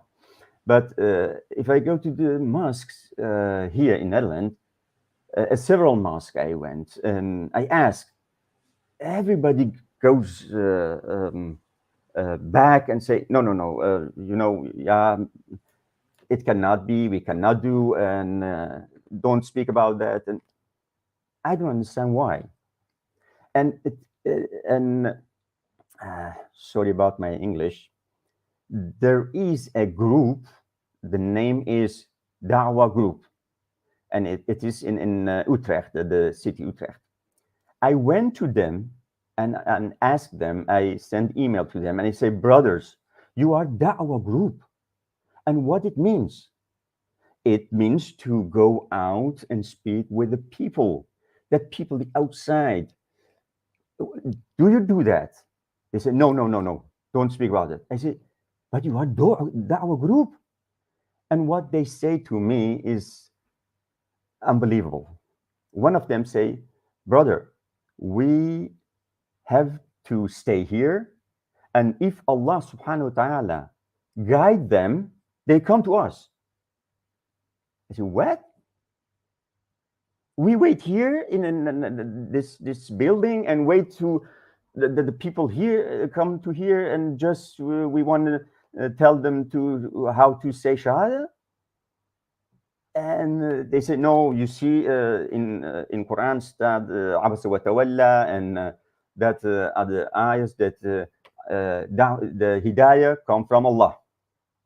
So we don't need to go out. I don't know from where come this mentality, and I just want to know if you, brothers, you have a lot of contacts, of course, in Netherlands too. Do you know any individuals or groups that do street dawah?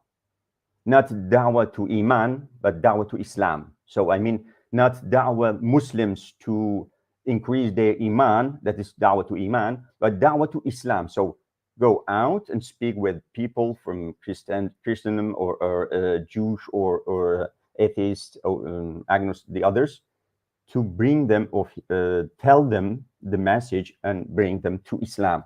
Do you know any?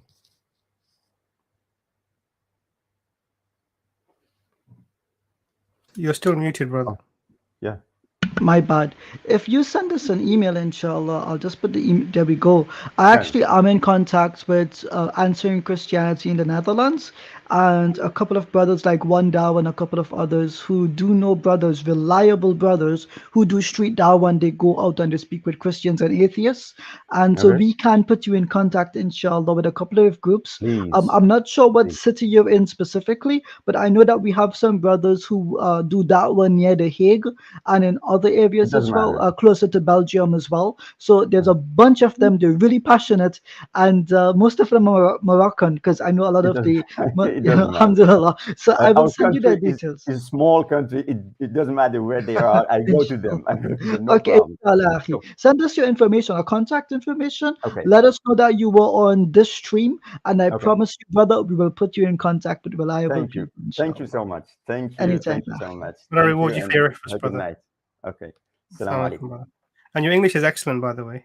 No, it's just, okay. Thank you. Thank you so much. Assalamu alaikum wa rahmatullahi wa barakatuh. Alhamdulillah.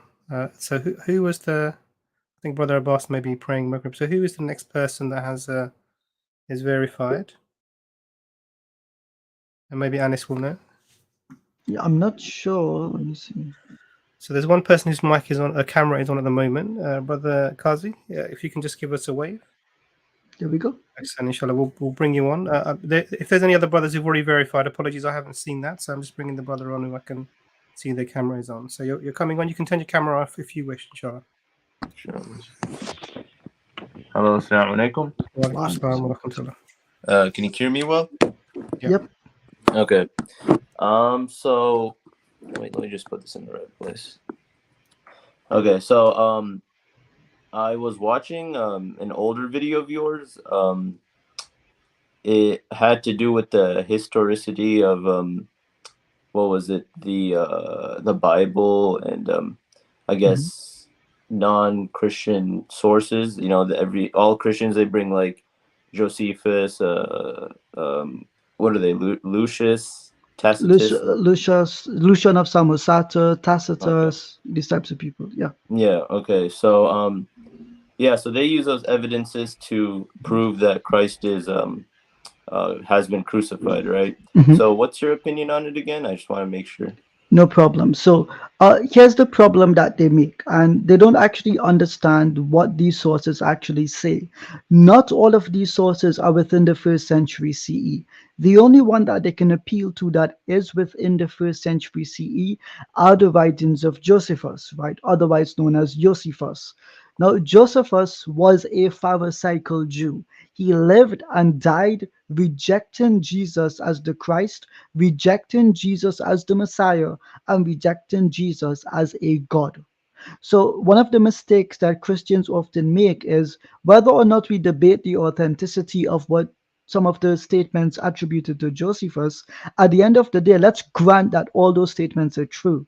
Okay. Is Josephus writing these works with the intention that these are his historical conclusions, that he studied these claims and therefore all these claims are historically true?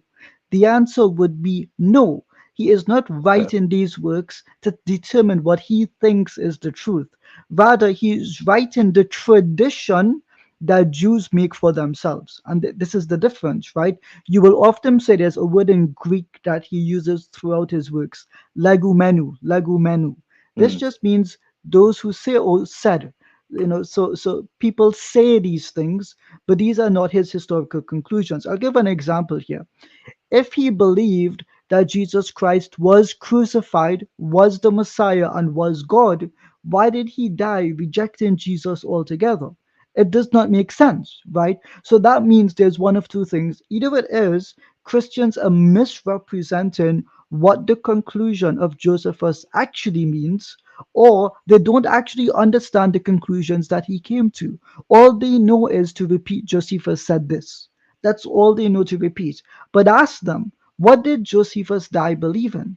And what does this term legumenu mean? They will not be able to tell you. So it's a bit like this. If I wrote a book documenting what some Muslims say today, does that mean I agree with their beliefs? Okay. No. What people say and what I record does not mean that I share those beliefs. So let's take another example here for a moment. The other famous name that they tend to appeal to is Tacitus. Right? So Tacitus is writing after the year 117. Now, Tacitus never met a church father. He never met any of the students of the disciples. He is not writing a history of Christianity. All he writes is what he mentions is that a man called Christ Jesus suffered the most severe penalty under Pontius Pilate, thereby which a great superstition in the land spread. So, Understand this. but can He I just called, clear this real quick? yeah, So sure. are you saying like Josephus, Tacitus, all these people, they're not like first-hand witnesses to. None of them are first-hand witnesses. Okay. And they're not telling you what to believe. They're not telling you that these are historical facts. What they're telling you is this is what Christians believe. Do you understand? Okay. Right? Yeah. Right? But remember this, right? If Josephus is telling you, let's work with a Christian assumption here. If Josephus is telling you that Jesus is God in one of his quotations, the what do you call it? What's the term for it again? Testimonium Flavium, right? This is the famous one, right? Jesus is a God. He did many great things. A man who did many great wonders and miracles. He was the Christ.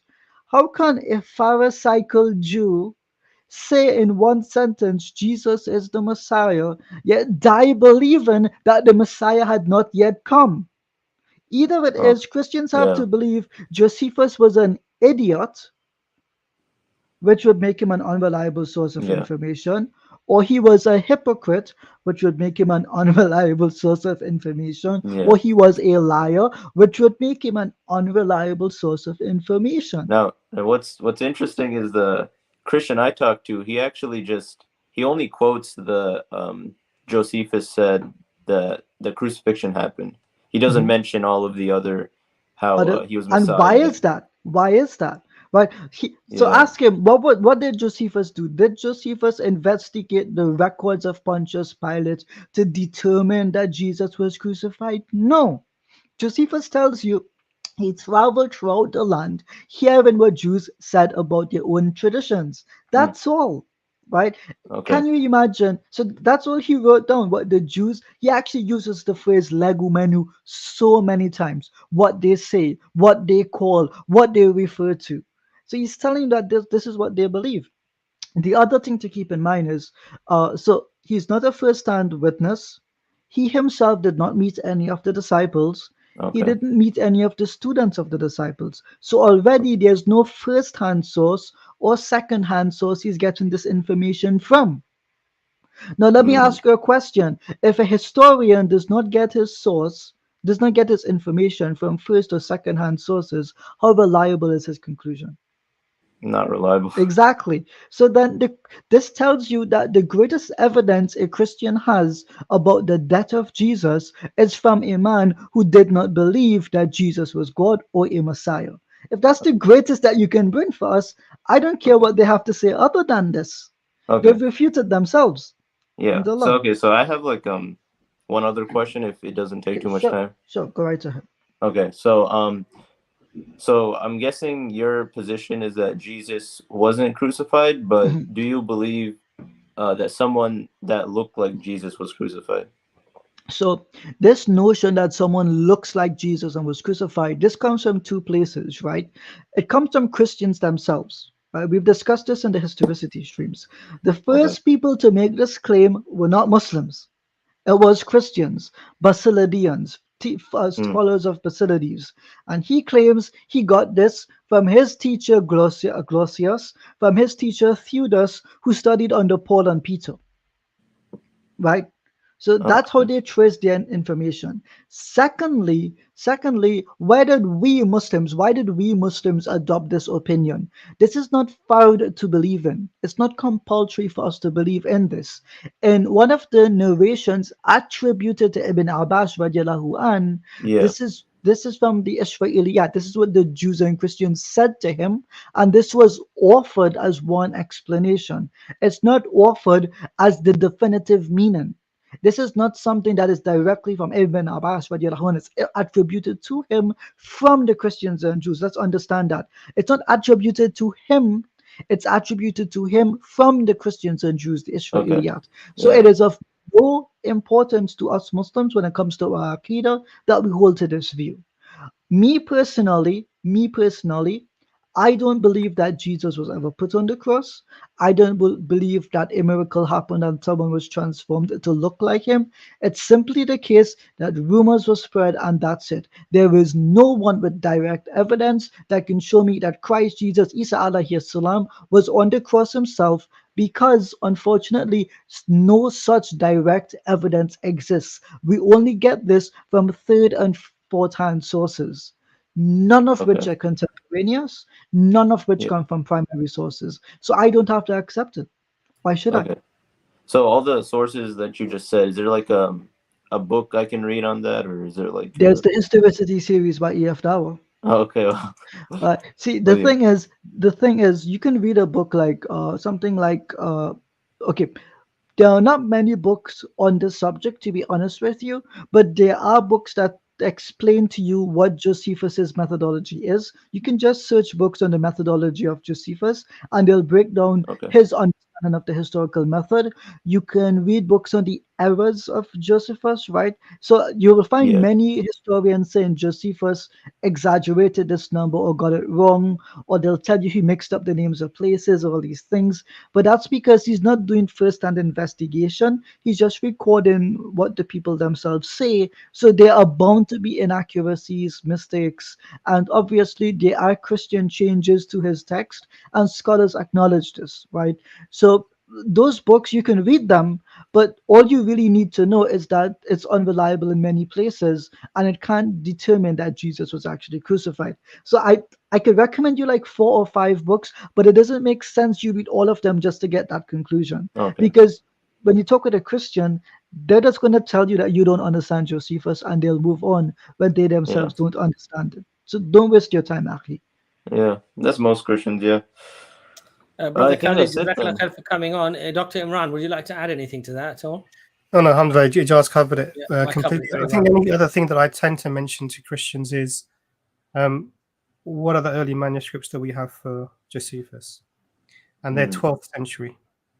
So we're talking 1,000 years plus after Josephus, and which is probably where the changes have come in. People have adjusted them. We don't actually know what he originally said. So it's amazing. It's like a 1,000-year gap between what would have been written and what's written now. And even what's written now, as his brother Ijaz said, doesn't fit with the person who they're attributed to. So that's the only other thing I tend to add. But I hope that was useful. I think one thing that we can say with some surety is that often even historians who are quoted, or the Bible verses that are selected to go into the Bible or are interpreted in a particular way, tend to be all driven by the doctrine that already exists, rather than the words speaking for themselves or the historians speaking for themselves. There is this eager approach by scribes and people who are recording the history to word it in a way that actually conforms to and agrees with the doctrine that's already been decided, which is really, it's like putting the cart before the horse. You don't do a history in that way. You don't do a scripture of God in that way. What you should be doing is going back to the most reliable sources and have that guide your doctrine, not the other way around. But we can clearly see that's happened in the Bible.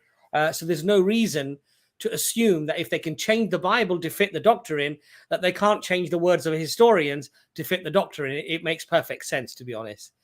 Kazi, thank you for coming on, brother. I hope that clarifies things for you. Yeah, I think that does. I think that's it. Is there anything Jazakallah khair else? for coming on. All right. Assalamu alaikum. So, I mean, that's one of the things, alhamdulillah, Ijaz, that Allah has saved us from, really, in the Quran and in the Hadith, because it was always, what did the Prophet mean by this? What was the Prophet sallallahu alaihi wasallam saying with this? What is the spiritual, not just the letter of the law, but the spirit of the law? What was intended? And that's how we, try to at least interpret our religion, subhanallah.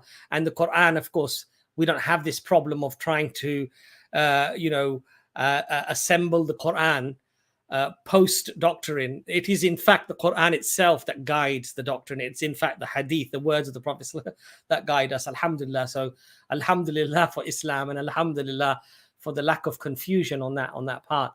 That's not to say that we haven't had a rich tradition of interpreting and deciding according to the text, but the interpretations are directly from the text.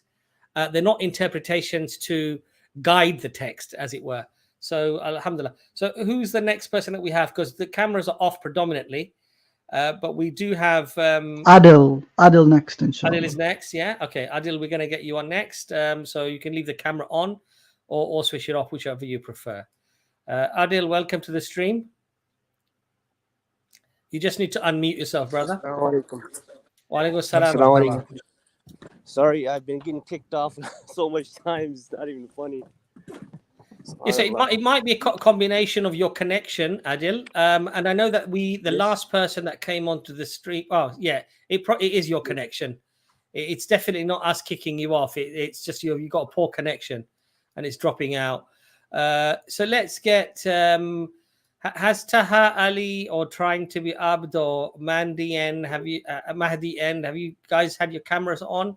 Adil's just popped back in the back chat. Okay, so. let's try to get Adil back on again. Brother Adil, it's not us kicking you off. I think it is your internet connection that's dropping out all the time. Can you hear us, brother Adil? No, I know.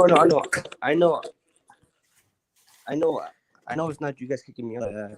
Yes. Could you hear me? Yes, we can. Assalamu alaikum. Wa alaikum assalam wa rahmatullah. Okay, no, I'm not saying that you guys are kicking me off. It's just that I guess probably my internet or something. That's why it's happening that way. Maybe if you ask a question quickly, so just in case if you drop out again, we can at least refer to the answer. He's gone again. Okay, so we've got Taha who also identified himself. We're going to get Taha on next. Taha, welcome to the stream. Assalamu alaikum. Wa alaikum assalam. Yeah, thank you so much. It's an honor to speak with you guys. I have a question about, I don't know, what is your thoughts on the concept of abrogation or nasakh in the Quran? You know, like one verse, superseding and ruling out another verse, and also there are some hadiths that say that there is, for example, this verse of the stoning that was in the Quran, but then was abrogated, but the ruling still applies. And knowing all of this, we know that the Quran is fully preserved, and the Quran says that and we have revealed the Quran and we will guard it, and it says that ولو كان من عند غير الله لوجد فيه اختلافا كثيرا, like if it was any other from Allah, they would have found a much contradiction. So I find it really hard to reconcile this. No problem, brother Taha. Inshallah ta'ala, I'll get Dr. Imran to answer first, and then Ijaz can come in there. Dr. Imran, abrogation. What's the concept of abrogation? What's the contradiction? Like there are some verses or complete chapters that were in the Quran, but they were abrogated. No, brother, this is not what I understand what you're saying. Yeah. But you have to be very specific with the words that you're using, because you quoted a verse about contradiction. So either present a contradiction or say, actually, it's not a contradiction. I have an issue with abrogation, because that's a different thing entirely. So either demonstrate a contradiction, like there's this verse and then there's this verse and they contradict. That's a contradiction. Okay. Yes. Okay. What you can't say is there was something, it's not there now, and I think it's a contradiction, because then you're arguing from silence. Do you understand? Okay. For example, so clarify what you mean, because I want to really try to help you, inshallah. Okay, I mean, for example, what do we do with people who commit zina? The Quran says we should lash them 100 times. And the Quran does not specify married or unmarried. But then the hadith, there is a hadith that says, that we should stone the married adulterers. So what do we do with this? So what does the Quran say to you about if you're not sure? What do you do? If you are not sure. Yeah. What does it say to you that if you don't know what to do, what you should do? Ask the people of knowledge. So it says you go back to Allah and His Messenger and the people in authority after them. Yeah. Okay. So the Quran didn't come in a vacuum on its own. The Quran Yes. came via the Messenger, peace be upon him. And when the Quran came, it was a progressive revelation, which is why people do say that there is this abrogation of verses or superseding of verses. And the Messenger is the one who would provide this information. And if you're talking about how do we implement the Quran, then obviously this is why you come to the Prophet, peace be upon him, because he will clarify it for you. And it's clear. There's no doubt. There's no ambiguity amongst the Muslims about what to do with this. The issue here is if you're going to restrict the information that is revelation to only the Quran and remove the Messenger from the equation, then you'll be in difficulty. Do you understand? So the punishment for zina, it's undisputed. There isn't a dispute about this, unless people reject the Messenger or the Messenger's application of the Quran. Do you understand? Yes. I also, for example, I looked at all the other verses that, supposedly they say, it was abrogated. For example, the verse that says that, do not, approach the prayer if you are drunk. It says that this verse was used to condone, drinking. But it really doesn't. Brother, it's not condoning. No, but before the verse there is no verse. No, brother. Let's be specific. Let's be really clear and really very straightforward. There is no verse that condones drinking alcohol. None. No, that's not what I meant. The verse, it says that do not pray if you are intoxicated. And yes. So that's not a condoning. You understand this? A time where it was allowed, right? No. This is the thing, brother. Isn't that what it? So here is the problem, brother. You're looking at it as a judgment. You're saying that because it's not banned immediately, it means it's okay. What the Quran is, what happens with the progressive revelation is that you're getting a restriction of the usage of the alcohol because the wisdom is so in 1920s during the Depression in America realized that one of the things that was destroying the society was alcohol. They recognized this, so they said we are going to ban alcohol. They made the law. Alcohol is illegal. You can't make it. You can't ferment it. Anyone caught with it there's a prison sentence, and that's what they did. Everything went underground. The people were having there was fermenting underground. There were underground parties where people were drinking alcohol. They couldn't control it, and in the end, they had to allow it because everyone was doing it. Do you understand? Yes. And why? Because they didn't have the wisdom to understand that alcohol is an addiction that requires the weaning off from this habit for the people to make it a successful stopping. So when the verses comes it's as a progression, then what you see is that the alcohol is present in the society anyway. The first restriction comes: don't approach the prayer when you're like this. Now imagine you're praying how often? 5 times a day. Yes. So pretty much that means that throughout the day you can't be intoxicated, because if you drink you're going to be intoxicated, right? So this is it's not there for the night time, but it's there.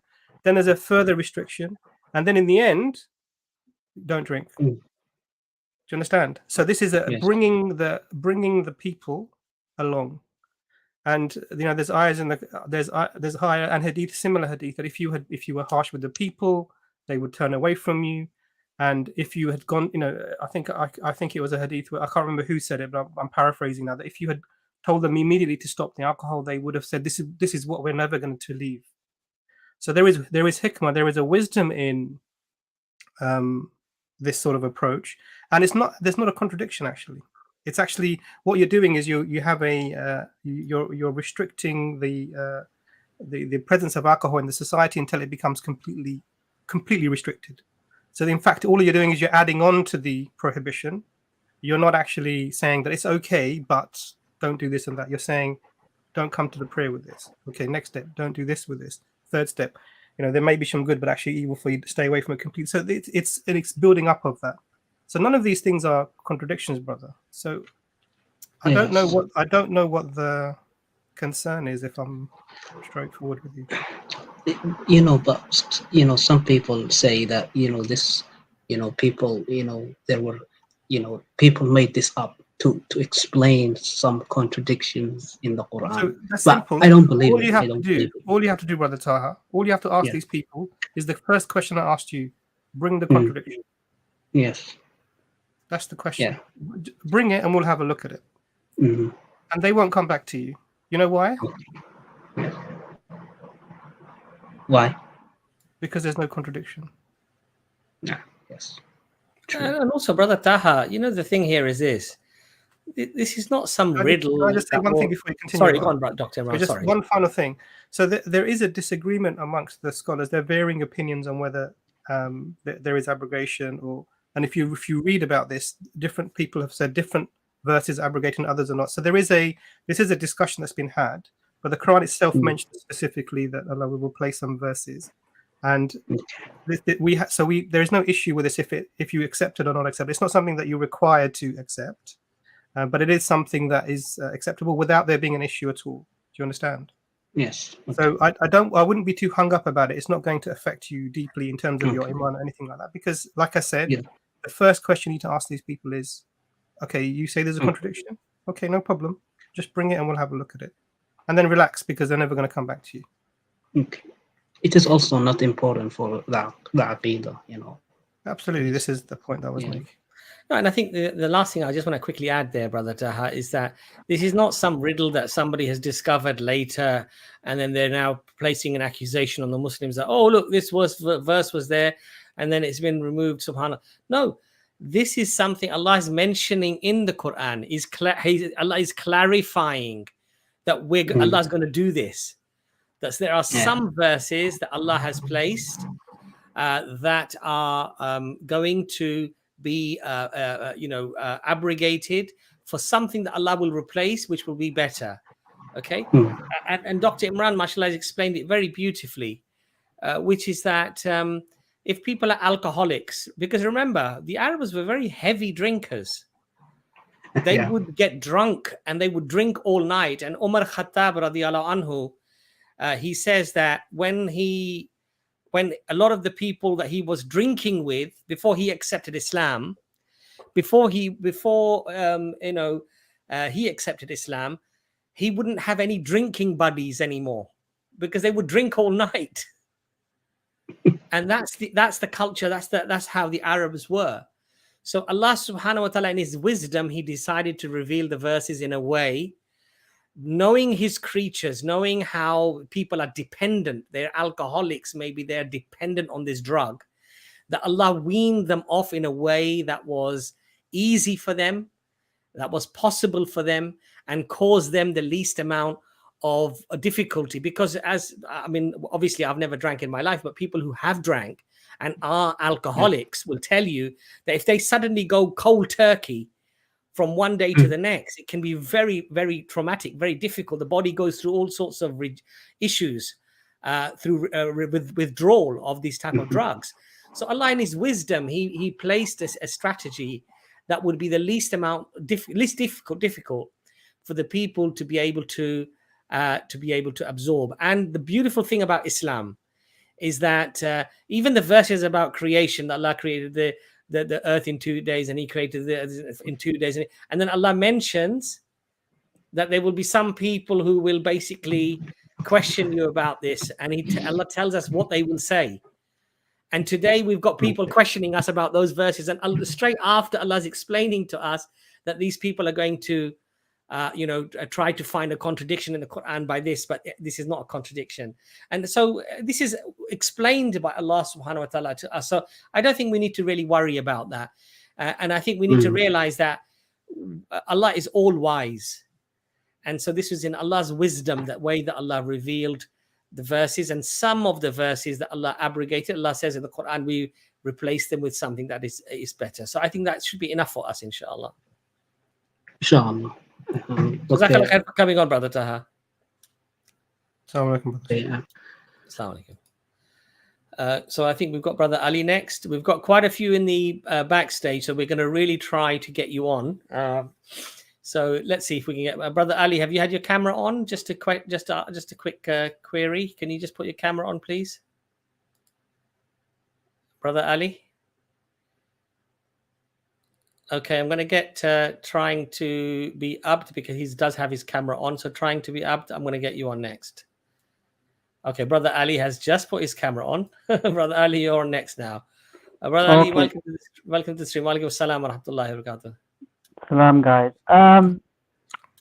Basically, I feel like I'm basically at a crossroads here. I'm looking at the Quran alone position, and I'm also looking at the obviously traditional Islam.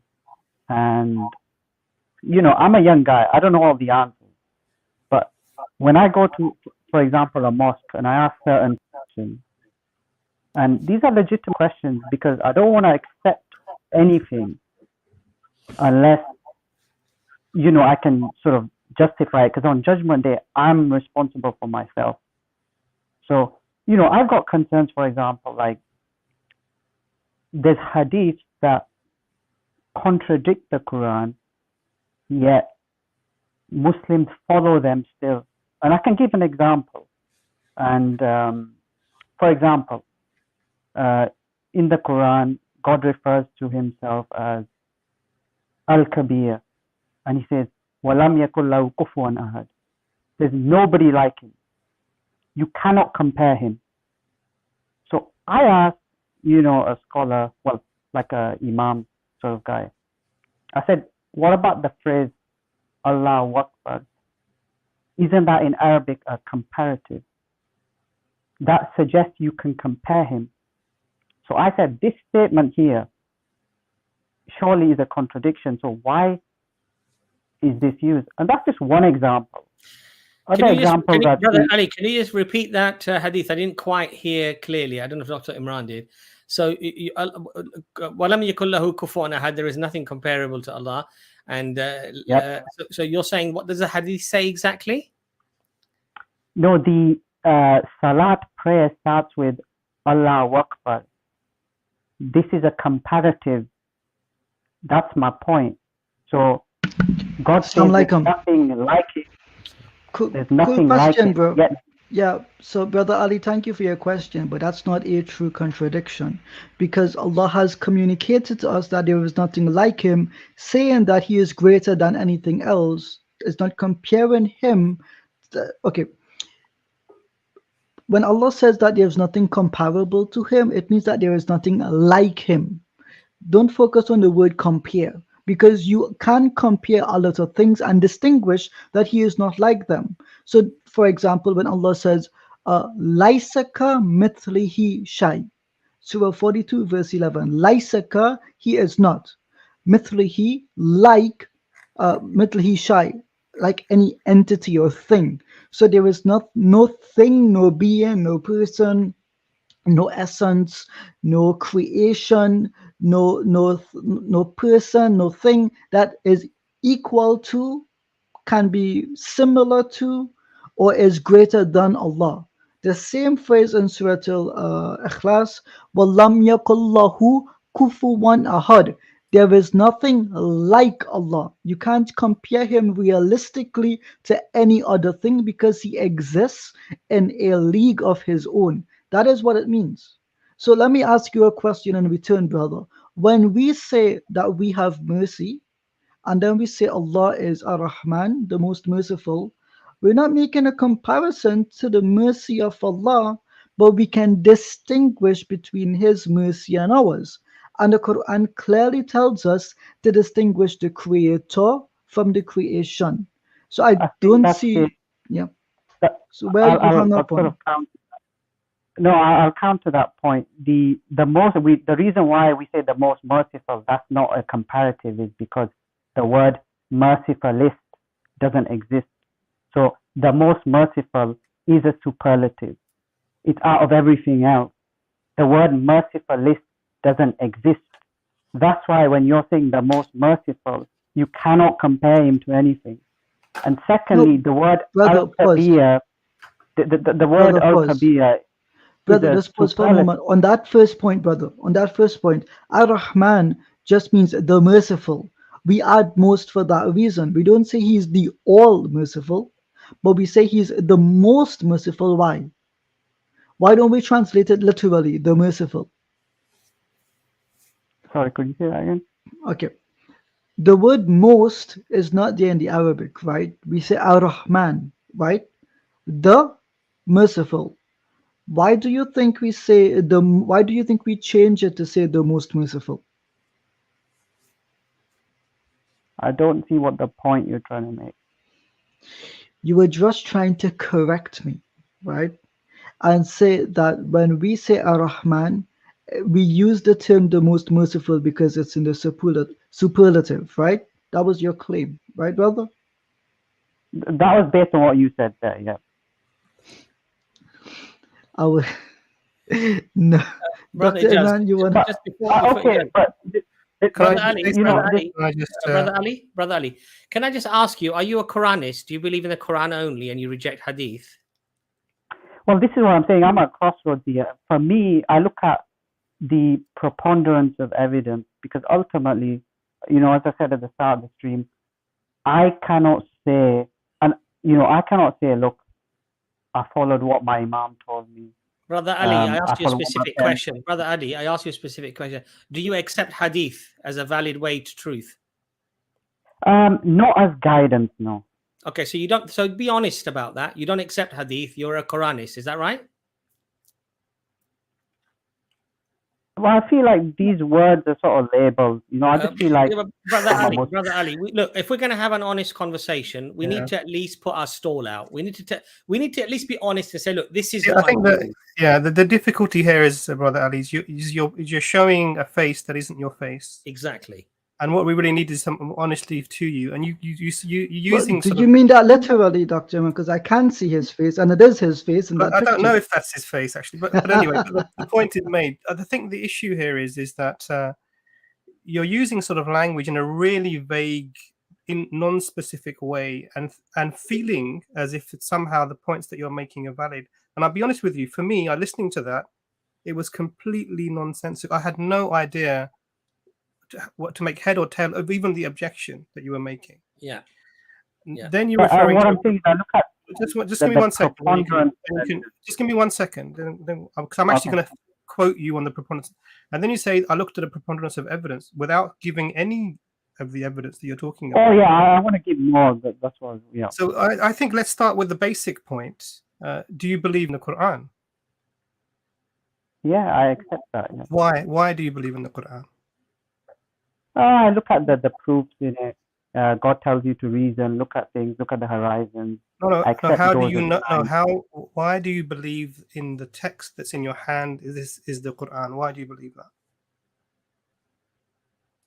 It says it's complete detail. It answers. No. How do you know those verses are part of the Quran, brother? That's what I'm asking. How do you know?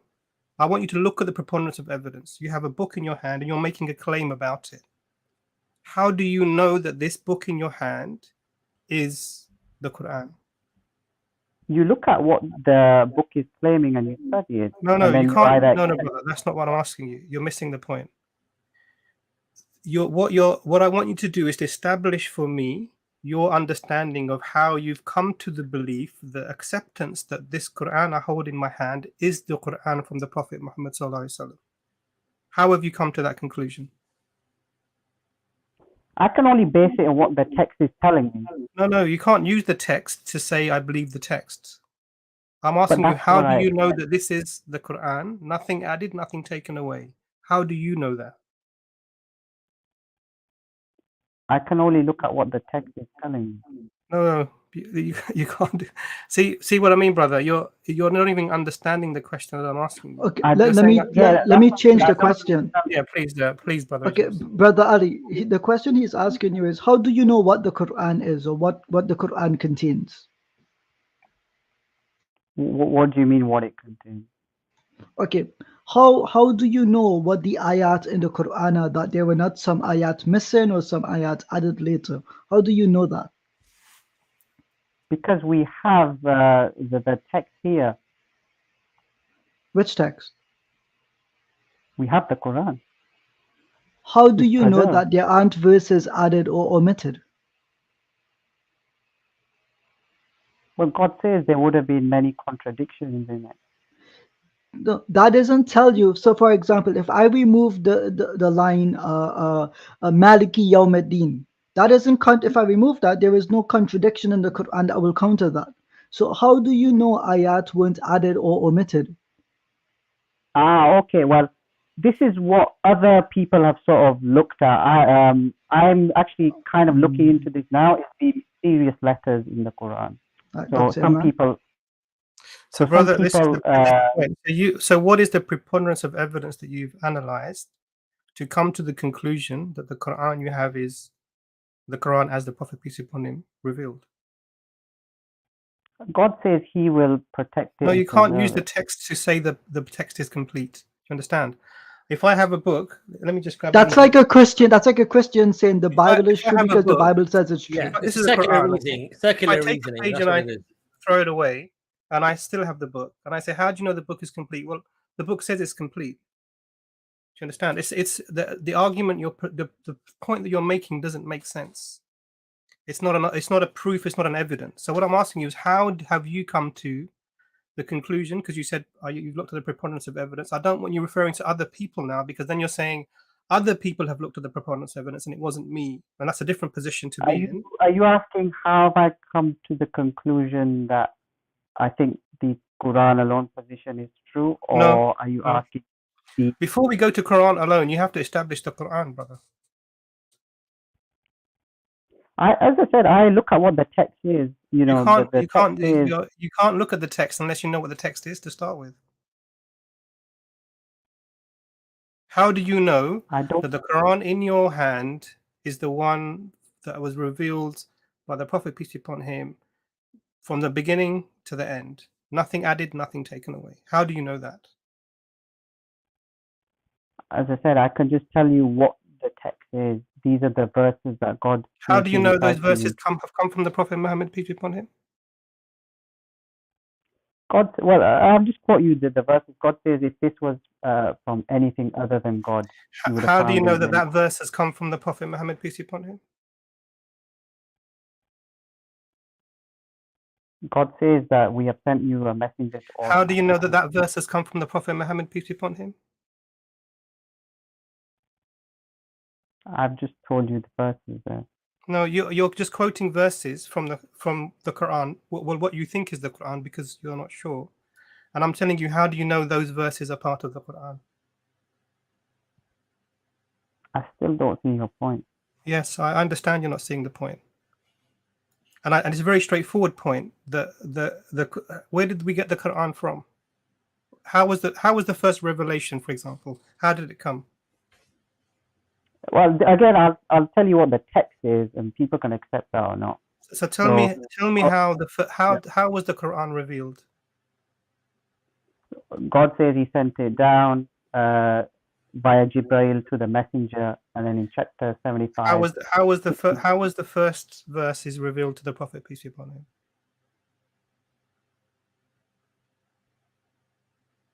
But that's unseen knowledge, you know. I wasn't there. No, it's with not. The It's not, brother. It's not. Well, according to the text, you know, God No, says in so this is the chapter problem. 5. So let me just let it out for you, brother. Okay, because the reason I'm taking you down this route of questioning is not to be horrible to you, but to demonstrate the fact that the weakness of the position of the Quranists. The weakness of the position of the Quranists is they cannot even establish that the text that they have in the hand, which they call in the Quran, is actually the Quran from the Prophet Muhammad peace be upon him. The text was transmitted by the companions of the Prophet Muhammad peace be upon him. It was compiled and transmitted by them. The same people who gave this. Wait a second. We know that it's what the Prophet peace be upon him said, because there were two collections of this done at separate times where the companions agreed that this is the Quran. Nothing added, nothing taken away. This is not found anywhere except from the Hadith, the which is used to build the history, literally the history of the Muslims and the revelation. Every single verse that's there, you brought up sort of every single verse that is there is duly attested by two people with a written text that was written in the presence of the Prophet, peace be upon him, written down and then referred back to the Prophet where he agreed this is what was revealed. And this is how the Quran was compiled, literally by the testimony of the companions as a group. And this is really how, and this is how we get the hadith as well. Now the problem is when you throw out the bathwater, you're throwing the baby out at the same time without realizing you're doing that. Can I ask a question? Please go ahead. Can I ask a question? Brother Ali. Brother Ijaz. Let Ali just respond, and then inshallah. As a source of guidance, I don't accept it for that. Sorry, say that again, brother. I didn't hear you. So I said at the start, I don't accept it as a source of guidance. So the Quran says it's sufficient. What I'm saying is guidance is ultimately the main thing here. You know, can you sort of make it to the garden? What does the Quran say to you when you're not sure? I feel like I'm in deja vu territory. What does the Quran say to you when you're not sure? What should you do? Refer it back to God and the Messenger. Okay, so tell me how you're going to do that. Okay, I'll explain that, but I'm asking the question to you. Okay, when you're not sure about something, what's the Quran is telling you to refer it back to Allah and His Messenger. So how are you going to do that? Is what I'm asking you. You've okay. In terms of the guidance, you have the Quran. Just 1 second, brother. Just 1 second. Yeah. We're talking. You have the text. You've looked in it, and you're not sure now. So then you have to refer to the Allah and the Messenger. So the text is from Allah. You accept that. So now how are you going to refer to the Messenger? Okay, I'll explain that, but please don't interrupt me. That's all. That's all I ask. So I've looked into this. My understanding is, again, I'm going to use the verses because ultimately that's what I trust. The verses sorry, brother. The verses that you don't know if they are actually part of the Quran or not. Those verses. But I accept them. You know, that's brother, I'm not talking about your blind belief, because you were talking about verification. You were talking about preponderance of evidence. I'm going to answer your point. You're talking about rationality, brother. And then now you're saying you're just throwing your hands up and saying I accept. Now, with all due respect, you've come away from your initial position of I follow rationality and I'm asking all these questions that no one can answer, when we've had like a plethora of questions back to back that you're unable to answer. But I'm going to answer this one, Imran, please, if you let me answer. So the question, I'll ask you the question again so you can answer it.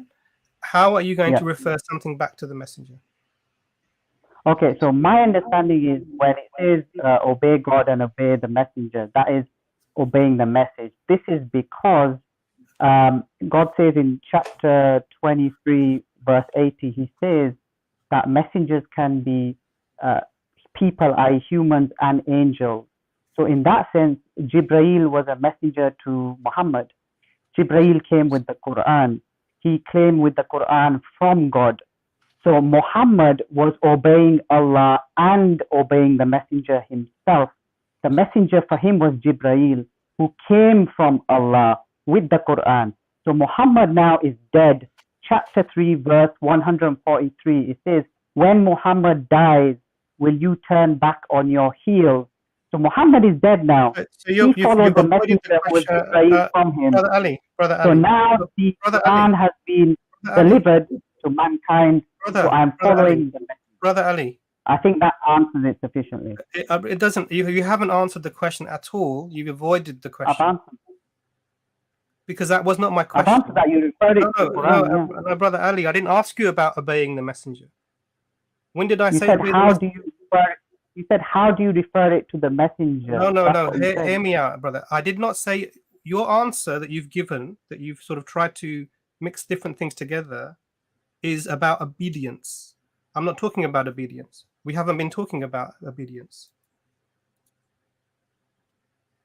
We've been talking about if you are not sure, you refer back to Allah. Not sure about what? So now I'm asking you the question, how are you going to do that? But I've just told you that you. Brother. All the answers you gave, all that thing that little spiel. Apologies for calling it that you gave, were specifically about obedience. Brother Ali, you said it was about obedience. I'm not talking about obedience. What are you talking about? We were talking. What was the verse that I gave you? Yeah, you said, how do you, if you have doubt about something, how do you refer it to the messenger? So what was it about obedience, or was it about, what was it about? I don't know. I thought it was about obedience. Yes, it sounds like you're. So let me read this to you. Yeah. So this is 459. O believers, obey God and obey the messenger and those in authority amongst you. So this is the bit about the obedience. Should you disagree on anything, then refer it to God and his messenger. If you truly believe in God and the last day, this is the best and fairest resolution. So I'm asking you, how are you going to refer it back to the messenger? I've already answered that. You haven't, brother. You haven't. Dr. Imran, I fear that this is going in a circle. Ijaz, sorry, you wanted Could to make I- a point. Please, Yeah, Ijaz, just- please make your point. I just need what's his name, Ali's help here. Ali, how do I read this?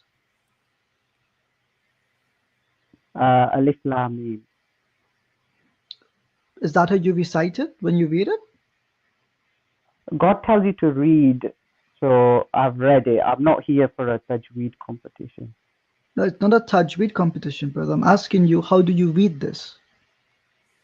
I've just said it's Alif Lam Mim. How do you know that's a lam and a meme? These are the Arabic letters. And how do you know what the harakats are for this? How do you know that's not alam? Like you've read alam What's the to point? Rakaifa, so how do you know this is not alam? That's the question.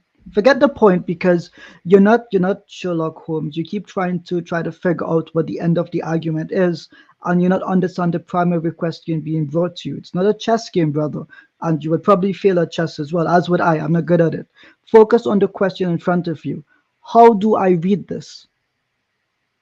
I've already answered how you read it. How do you know that's how you read it, brother? There's an Alif, there's a Lam, and there's a Mim. Are you sure you're supposed to join the lam and the meme? Well, they're joint there on the screen. So, but you read it as Aleph Lam Mim. You didn't read it to me as Aleph Lam Mim. You didn't read it as Aleph Lam Mim, as if there's a shadda. How did you read it for me, Aleph Lam Mim? So you separated them. Why? I don't understand the point.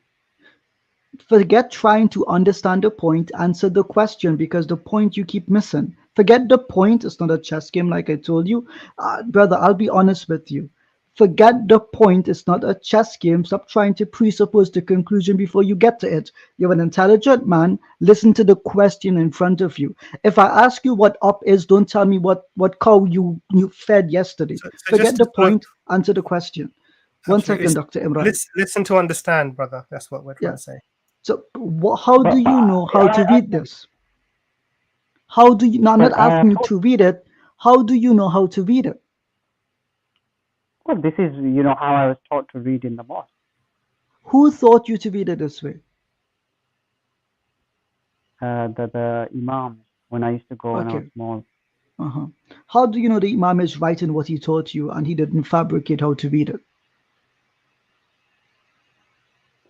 Because I've looked at, I'm studying a bit of Arabic myself. Right, so you studied Arabic. Beautiful, beautiful. So you studied Arabic. Continuing. I'm not an expert, no, I'm learning. You don't need to know an expert. I'm not an expert. So how do you read these letters properly? Can you tell me? Yeah, I said Alif, Lam, and Mim. But I've never heard an Imam recite it that way. How do you actually recite it? I said Alif, Lam, Mim. I've never heard an Imam in the masjid recite it this way. Let's put this question. Well, let me put the question to the audience. Dr. Imran, how do I read this? You're muted, Dr. Imran, by the way. How do I read this? Alif Lam Mim. Okay. Does an Imam ever read it as Alif Lam Mim to you? Abbas, has an Imam ever read it this way to you? No, definitely not. Let me ask the people in the audience. In the audience, have you ever gone to a masjid where the imam said Alif Lam Mim to this when they recited this? Because maybe they go to the same masjid as you, Ali. Let's find out from the audience. Audience, you ever? Reading it. No, brother. I You asked asked you me how what- to prop. Brother, I asked you how the imam says it, and you told me Alif Lam Mim. So let's see. Let's see. No, they say no. Everyone is saying no. Everyone is saying no. So, brother, I'm going to ask you one more, because you said you studied Arabic. You don't have to be an expert. You don't see the point. So the question remains. I'm going to ask you one more time. How do you read this, brother? I've already answered that. Is the way that Imam of Dr. Imran read it accurate, or is that wrong? Well, it's like, you know, people recite different with different accents, different ways. So, you know, if he wants to recite, I didn't ask you what other people did. I asked you the way Dr. Imran recited it. Is that correct? if he feels it's right for him, yeah. I didn't ask you what Brother he feels. Ijaz, I asked you about brother- you, Brother Abbas. Ijaz. Just one second. No, Just no, one second. I understand. I understand where this is going, but I think I think Ali. Abbas, 1 second. Abbas, Okay, I just think the point's been made actually. No, and no, it's the been- point hasn't been made. I want to get to Subhanallah. the conclusion. I want to get to the conclusion. Okay, Ali, no problem. Ali, Okay, Ali, go. listen to the question. Listen to the question. Is the way Dr. Imran recited it, is that correct? I'm not asking you about feelings. I'm asking Yeah, about let's say he's- correctness. Okay, let's say he's correct. Yep. So I didn't say let's say. I'm asking you, do you say that that is correct? Okay, he's correct. Yep. Okay, so I want Muslims to understand the problem with Ali. Ali, who can't answer basic questions, who can't follow a simple stream of questions. Brother, hold on. I've let you speak. I've let you answer, right? He wants to speak about feelings and about points. But a person who can sit here and tell us he does not know how to read this, and that an imam taught him to read this as Alif Lam Mim, and took, 2 minutes to answer whether Dr. Imran recited this correctly, this brother, you're fundamentally incapable of engaging in a basic discourse because you spend your time trying to find a point that isn't there. So I don't see how a person like you can tell me what the Quran is, what it means, and what it should mean, because there is no preponderance of an evidence that you brought to contend with. All you brought to us is you went to an imam who couldn't teach you the basics of the Quran, fundamentally. And I did another option as well because I wanted to see if you could actually grasp it. But I honestly, wallahi, I believe if I ask you a question, you'll tell me about what you did last week at the grocery shop. Are you capable of having a conversation, Ali? Listen to the question. Are you capable, Ali, are you capable of having a conversation? The Quran says the most. See what I told you? If I ask you, you can't understand basic questions. I would like to I think this is, Brother Ali, just 1 second, Brother Ali, just 1 second. Ijaz, this is where, yes, Alhamdulillah, I think yes, Brother Ali, just 1 second, brother. I think Ijaz, yeah, I was probably a little bit premature to cut you. I think you mashallah made the point completely now. I think, Brother Ali, look, I will just give you some sincere brotherly advice. You don't have to accept it. I'm not a scholar, but all I'm going to say to you, brother, is this. Whenever I'm unsure about a matter, I try to look for the most qualified scholar who understands Arabic, understands the Quran in detail, what it means, is able to interpret it because they have formal education, often many years of experience, and a lot of renowned scholarship that they themselves have come through. And that's what I would advise you to do, Brother Ali. Otherwise, it's very easy for us to feel very sure about things and become misguided. It's not about what's the point was making though. That was my answer. Like, I don't understand. Okay, Brother Ali, look, Brother Ali, Brother Ijaz has just indicated to you, and Brother Imran has just indicated to you that the very Quran that we have received is from the same people that we get the hadith from. So if you reject, Brother Ali, just let me just, Brother Ali, let me just give me 30 seconds, yes? So now let's look at this logically. If the veracity of the Quran itself is because of the isnad of the people, the generations of people, mashallah, who've actually, confirmed this through multiple testimonies and multiple chains. This is isnad. And this is the same place that we get the hadith from. Now, how do we do Hajj? How do we pray our salah? What are the intricate rulings for fasting? How do we read the Quran? Do you read it Maliki Yawmiddin or Maliki Yawmiddin? Malik or Malik? Where do we get this information from? All of this plethora of information we get from the Prophet Sallallahu Alaihi Wasallam and the Sahaba, the companions, and the rightly guided followers who recorded the hadith. So it's not even logical, the argument that you're placing, because your own beliefs of the Quran and how to read the Quran, all of that is underpinned by the generations of knowledge of isnad that came through, which is the hadith. So my brother Ali, my humble advice to you, let's end the conversation here, but my humble advice to you is connect to qualified scholars and don't assume that over 1400 years of scholarship have all got it wrong, and a handful of people who today are claiming to be Quranists have got it right. Please don't do that. But I understand that, but my point is there is a chance the scholars could get it wrong. They're not infallible. So my idea is I have to do my homework on it. That's my point. So, attain the knowledge. Yeah, attain the knowledge. Be in a position where you're able to do that. Exactly. And whilst you're doing that, don't throw the baby out with the bathwater. Exactly. Because really, honestly, you're a young guy. You're a young guy. I really do wish you the best. Where there's no malice here. We're just trying to illustrate some points. And the points are the point just Brother Ali, listen, just hear me out, brother. The letters. I don't understand that point. Brother, one way that I often realize if someone's engaging with the conversation is they actually take the time to listen and they engage with the points.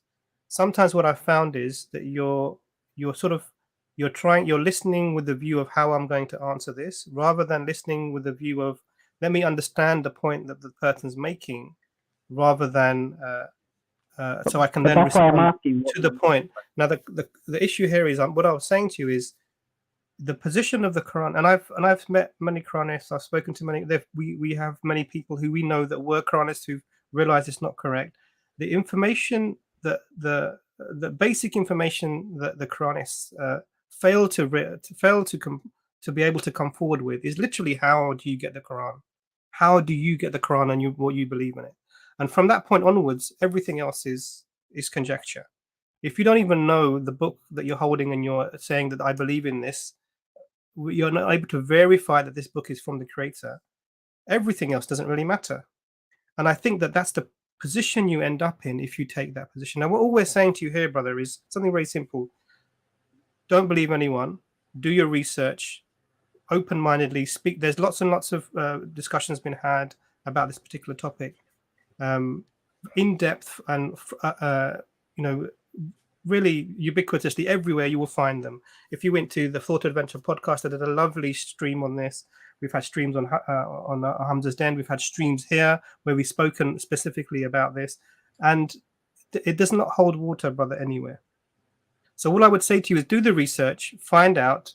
But until you do that, don't throw out the baby with the bathwater, and try to be, we call it epistemic humbleness. Be appreciative of your own ability in terms of the knowledge I have to make conclusions. Because like you said, there's no one is infallible, and we have to apply the same principle to ourselves, inshallah. So what's the point he was making there? I don't get that with the letters. The point he was making, okay, let me just spell it out for you. Just as we get the Quran from the companions in terms of what it constitutes as a text, it comes with a consensus of the companions. They literally agreed that this is what the Prophet, peace be upon him, has given us as the Quran. We verified it with for every verse 2 witnesses who witnessed it being written down in the presence of the Prophet, peace be upon him, and verified, and that literally written text, and then therefore we compiled it. That was one way. The other way, there is a unbroken chain of recitation of the Quran from the time of the Prophet peace be upon him until now. The biggest example of this is every Ramadan it's recited, and the method of recitation, even the tajweed, comes from there. This is how we know how to recite these things when we see them, even if they're in the skeletal form, because actually that's how it would have been written originally, just the skeletal form. But the way it's recited comes from the companions themselves, peace be upon them. So when you're reciting these things, I would say, as the Imam said it, what you're saying is I follow the Sunnah. That's exactly what you're saying, but you don't seem to realize that that's what you're saying, and that was the point being made. The additional point here also was just to be clear, right? How do you know what this sounds like? By letters. No. So yeah, anyone can identify letters. How do you know to actually say it? Because there were two ways to say this, right? Dr. Imran said it the majority way, right?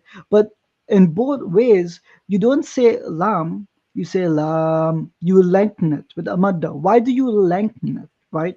So when I asked you Ali and you told me alif lam mim, I didn't ask you to read the letters. I asked you, how is this read? And you identified it. You knew that this was part of the Quran. Everyone knows this. But how do you read it? You just told me what the letters were. And sadly, that didn't answer the question. So how do you know to lengthen? You don't lengthen the alif. Why? You only lengthen the lam and the mim. Why? Why don't we say alif lam mim? Why don't we say alif lam mim? There are so many ways that we could choose to recite this, but there are only two ways, and they both overlap in the exact same way. The madda on the lam and the mim. Why is that? If people were making it up as they went along, I promise you, you would not have that level of coherence. So it goes back to tradition, it goes back to schematics, it goes back to the isnad, and it goes back to the sunnah. But instead of listening to answer the question I was asking you, you answered something else, unfortunately, and the audience noted that. But I don't understand how that affects you as a source of guidance. That was my point.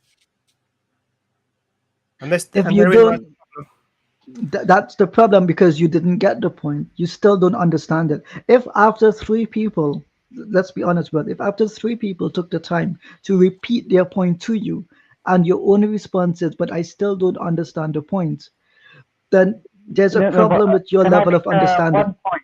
I'll make one point. What I'm saying is, whether it's alif lam mim or whether it's elongated, what I'm saying is that doesn't take away from the guidance within the text. Brother Ali, you missed, Brother Ijaz, we're going to end the conversation here, but Brother Ali, you really do miss the point. It's not about specifically the alif lam mim, it's the principle. It's the principle and the implication of the principle that we're talking about. But you don't seem to understand that. It's the implication that the very recital of the Quran itself is dependent upon isnad, which goes right the way back to the Prophet Muhammad sallallahu alaihi wasallam. What I would advise you, Brother Ali, and I mean this respectfully, really I do, but your knowledge clearly on this matter is, I think, very basic at best, right? You really need to go and do some hard study. Now, there's a very good brother, Jake, the metaphysician, right? He's got a very good website and he's got a very good channel. He was also somebody for many years who was a Quran only person. And he gives a very, very strong argument as to what was his transition from that to accepting the hadith, alhamdulillah, today. But he's a very articulate, very intelligent, a very well-read individual, mashallah, on the subject. I would advise you go and study a little bit, learn a little bit. And please, you know, when we're young, we can be very dogmatic in our beliefs. When we're young, we're all like that, Brother Ali. I was like that, Dr. Imran. We're all like that when we're young. We're very dogmatic. And we're very, very unlikely, you know, we're unlikely to take advice from people. It's just youth. Youth has this concept, you know, has this quality that often that we fall into. So our humble advice to you, Brother Ali, is educate yourself thoroughly so you're in a position to be able to be informed correctly about what you're actually, you know, going into. So please, brother. Last point, I promise. My point is, are you basically saying that if you, my understanding is, look, if you live by what the Quran says, the commandment, that you're following what the message is, and it's simple as that from my understanding. So your understanding is flawed, brother. What I'm saying is, you know, it defines what the straight path is. Your understanding is flawed, brother. So what I'm saying is, do you think your understanding is flawed? So do you believe if I just stick to the text, it's not enough?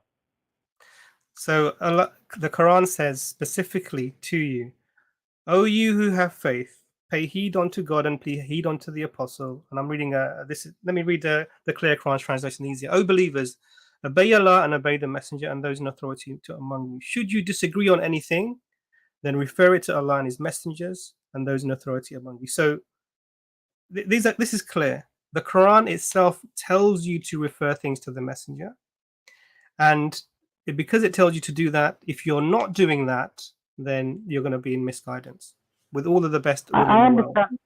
Now, what the problem here is, Brother Ali, one second. Brother Ali, listen to me 1 second. This is a stream about people with doubts and not people who are coming to debate about an issue. So this is not a debate with you. We've entertained you for a little while. We've explained things multiple times. Unfortunately, you haven't really understood. Maybe rewatch this section and try and understand the questions that we are asking you. And you're welcome to come on again, especially when we do other streams about doubt busting specifically. There's one called the Doubt Busters. You can come onto that and we can discuss again.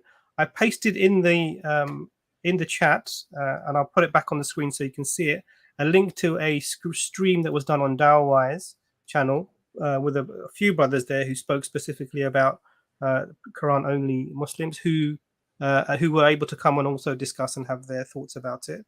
You will find similar streams on the Thought Adventure postcard. Please refer to those. We'll speak again, inshallah. We wish you all the best. Okay. Thank you for your time, guys. Welcome. I probably won't look at these streams only because I know what the traditional Islam sort of approach is, and you know, as I said, for me. So here, Brother Ali, this is the problem now.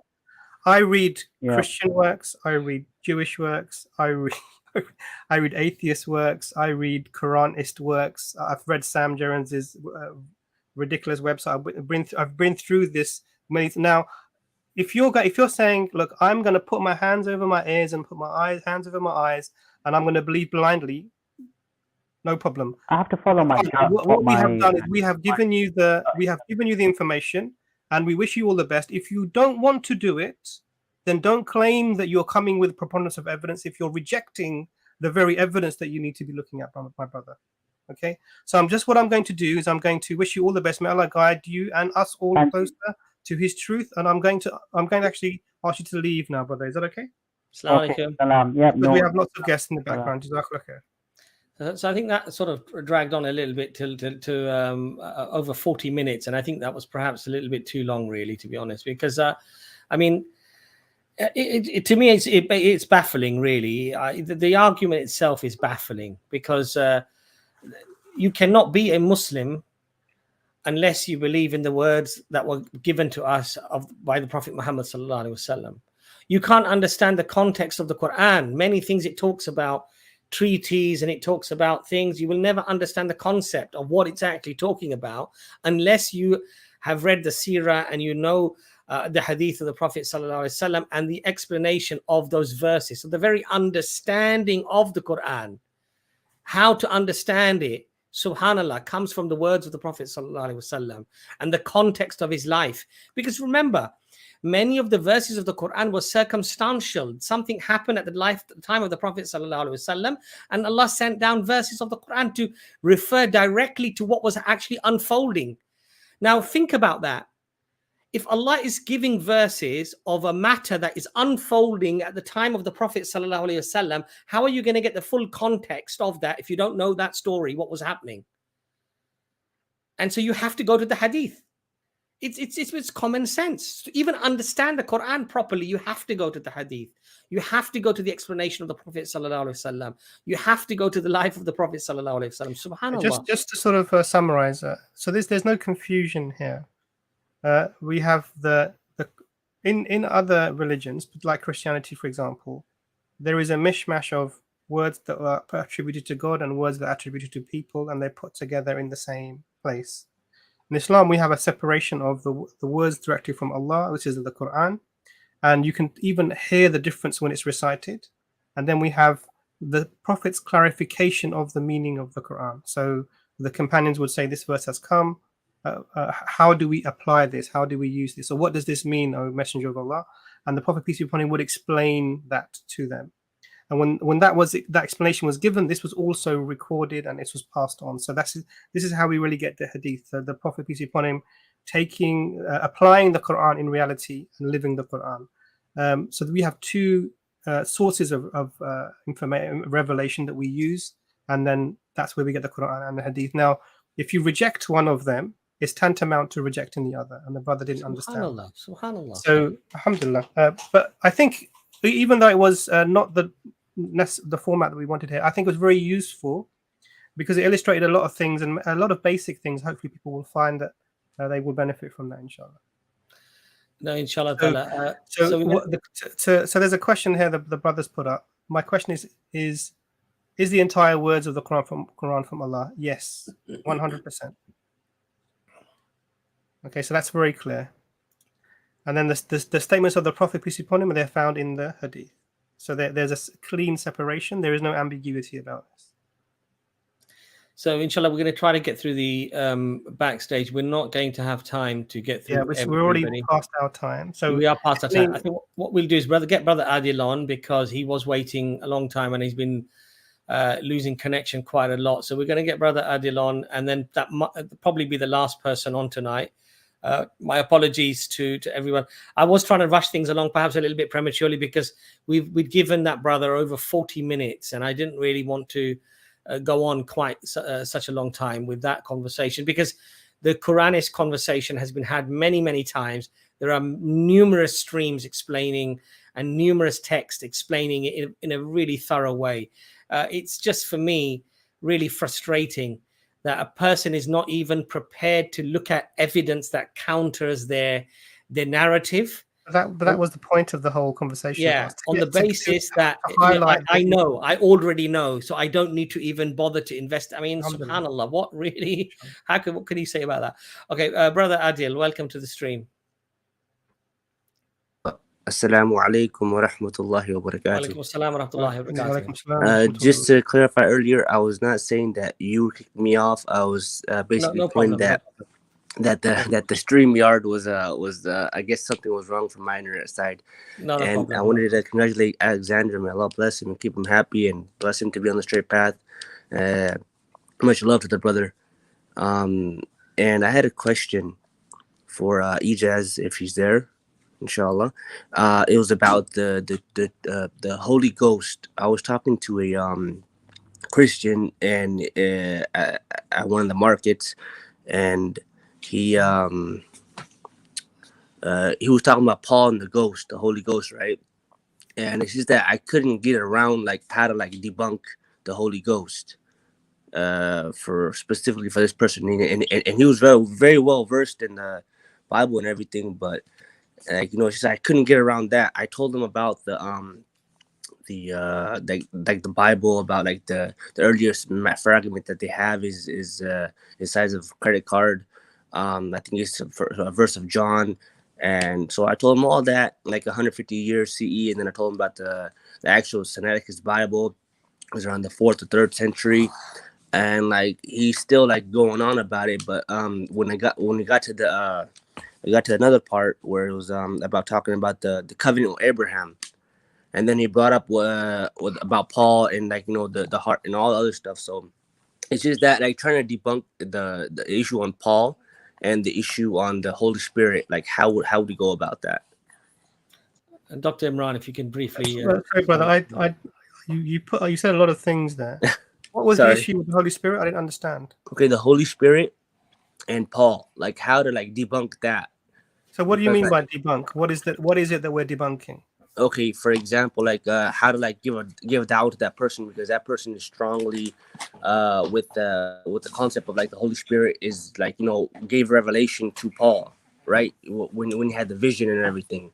So like I kind of get stuck at that part. How do I go about that?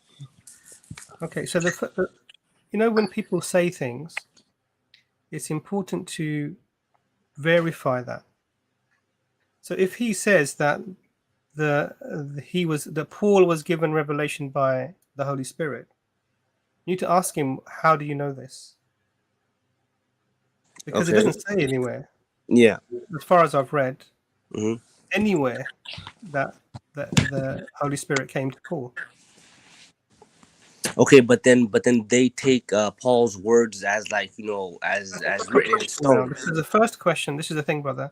What you need to do is establish the point that they're trying to make. So when you're doing any type of interaction and someone's making a claim, basically draw a little line around that claim and put that claim until you've clarified it one way or the other. Yeah. If there's someone saying to you, look, the Holy Spirit gave revelation to Paul, say, okay, show me where it says this. Why do you believe this? Okay. And I so don't think basically you question them. Sorry? Sorry about that. So basically question them on why they believe what they say. Yeah. Don't just take their word for it. Okay. Because if you do, then they will use that to make a foundation for something else, but the foundation itself is false. Do you understand? Okay. Yeah, okay, that makes sense. Paul himself says that he makes the claim is that there's I think 3 accounts of the Paul having the Road of Damascus episode. In one, there was a bright light and there was no sound and everyone fainted. In another one, there was sound but there was no one saw the light, and it's none of them make sense together. But there's no claim about the Holy Spirit coming. Do you understand? So if someone is saying the Holy Ghost came to Paul, you have to say, okay, if this is what you believe, show me. And if they can't show you, then you say, okay, are you going to now tell me that this is not something you can prove, but something you've assumed? And then what you're doing is you're sort of chipping away at the foundation they're using to build their next argument. Does that make sense? Yes. So don't accept what they say in piecemeal without verifying it. Check everything. Even if someone says, oh, your prophet, he did this, or the Quran says this, say, well, show me so I can see what you're saying. And often you'll find is it says nothing of the sort. Okay. Brother Adil, also what I would do is I'll refer you to a video that Dr. Imran had a very nice discussion with. It's called "Did Paul Deceive the Disciples?" It's on EFDawah. Yeah. Watch that video because it does go into the teachings of Paul and the teachings of the disciples and how they don't match. And that would indicate that the Holy Ghost could not have been guiding both parties. Yeah. They couldn't have been guiding Paul and they couldn't have been guiding the disciples because they're teaching something polar opposite to one another. Okay. Yeah. So just watch that video. What was the video? Somebody just put it up there. Did Paul deceive the disciple? Or did Paul deceive the disciples? I think something like that. I'll try to get the video up and link up for you. Jazakallah khair, Brother Adil, for coming on. So Imran, because we started a little bit late, we've got Aziz, who apparently was on last week waiting. Aziz, can you just put your camera on quickly? Aziz, you need to put your camera on. Aziz, if you don't, yeah, brother. Okay, we're going to get you on, Aziz. You're on next, okay? All right, Brother Aziz, welcome to the stream. Assalamu alaikum. Wa alaikum salam, brother. Wa alaikum salam wa rahmatullah. I wanted to ask something about Surah Fussilat. Okay? Yeah, please, brother, ask a question. In Surah Fussilat, it says, just wait a minute. In verse number 12, that it was the earth created before the heavens. So isn't that going to contradict the science? Okay, good question, Brother Aziz. Dr. Imran. Sorry, brother. Let me have a look and see. So you said Surah Fussilat, yeah? Surah 41. Which verse? You said 12, yeah? Yes. Let me have a quick look, okay?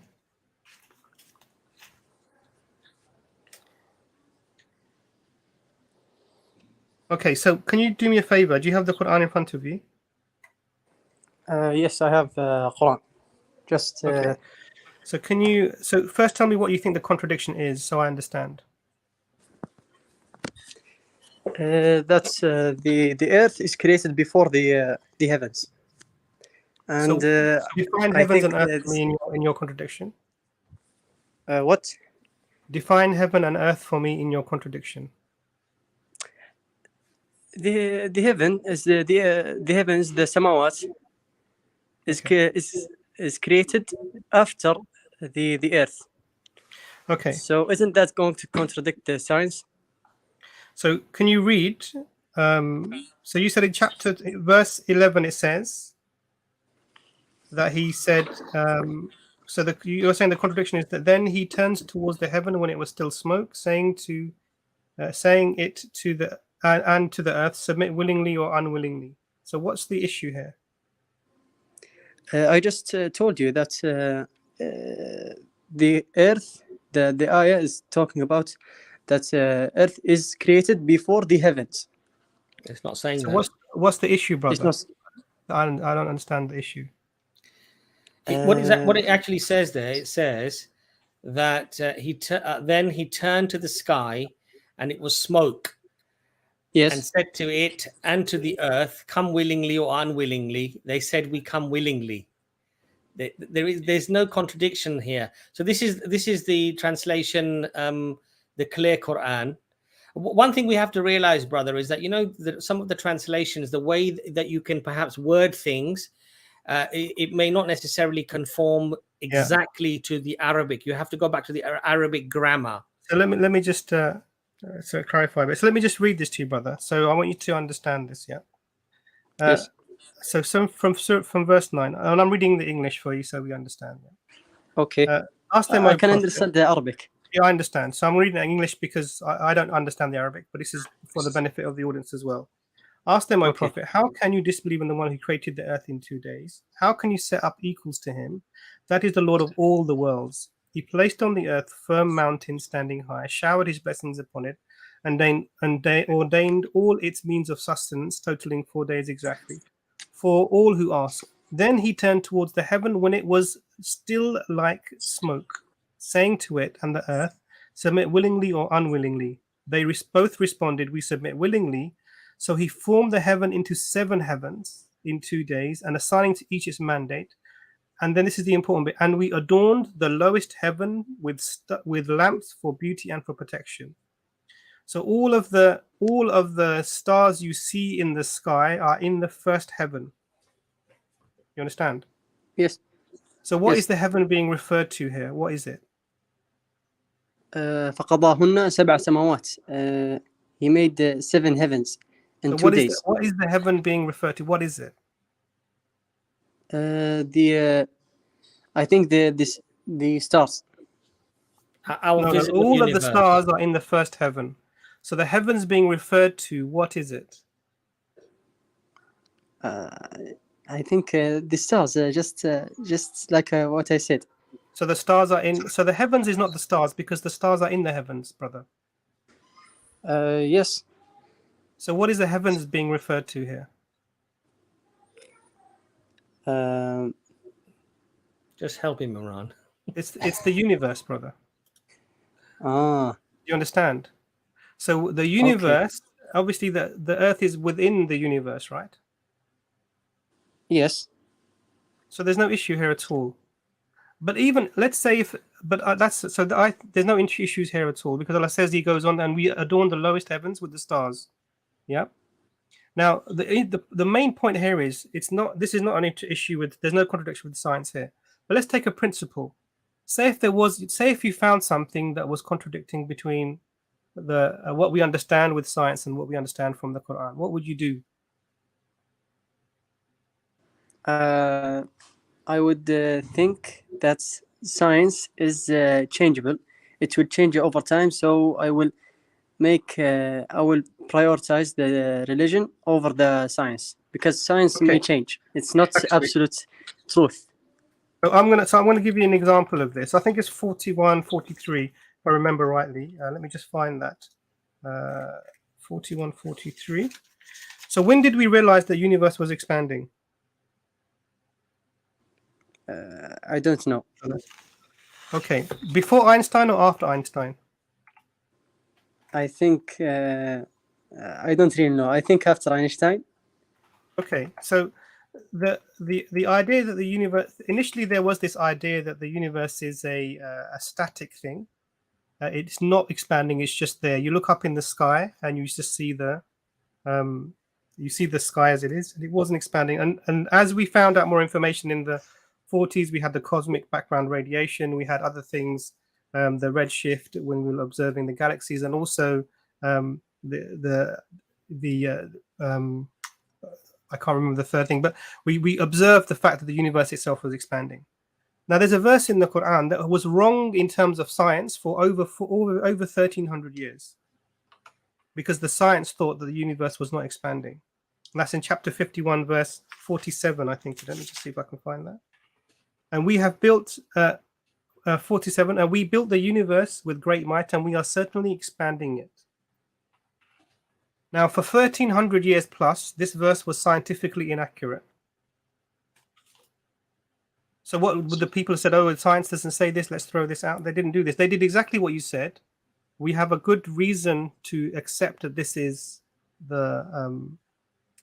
from the Creator, and we accept this. And then the science you said is a changeable thing, and it changed. So in principle, you don't do this. Now, I just want to just say one thing. So this stream really is about doubt busting, and because you were on this stream is not about busting the doubts of the Muslims, but because you came on the doubt busting stream last time and we weren't able to let you on, we've allowed you the question. But this is really for people who have dawah queries, but this sometimes is a dawah query as well, so it will inshallah benefit the people. But was that useful for you, brother? Yes, it was useful, but can you clarify more about the stars and the universe? What is it that's unclear for you? Because I'm a little bit nervous. That's why I didn't understand. What is it that's unclear for you, brother? In Surah Fussilat, that's what it was referred to as the universe, and what was referred as the stars. Okay, so so in the beginning, when the universe began to expand from the singularity, this is the narrative from science, generally speaking. Was the universe there? Yes, the universe was there. Okay. And was it like a solid, or was it like a not solid? I think it was solid. It was solid. Are you sure? It should be, because it's matter. So did the matter and the galaxies and everything form from the beginning, or did they come later? No, it became later. Okay, so first there was the universe, and then within it there was some things that formed, like suns and planets and these things. Yes. Yes. So the universe is the first heaven. Yes. Yes. So what came first? The thing came first is the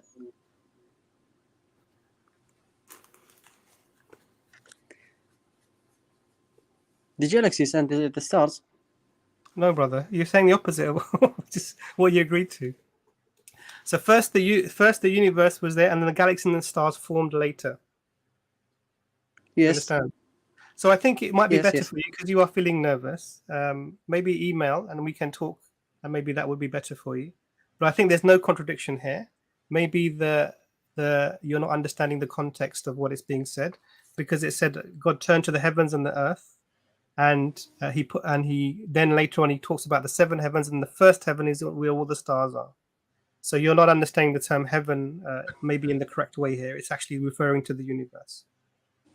So it's not a contradiction. If you're still feeling it is, I will put the email address that we have here. You can email us and we can talk about it further, inshallah.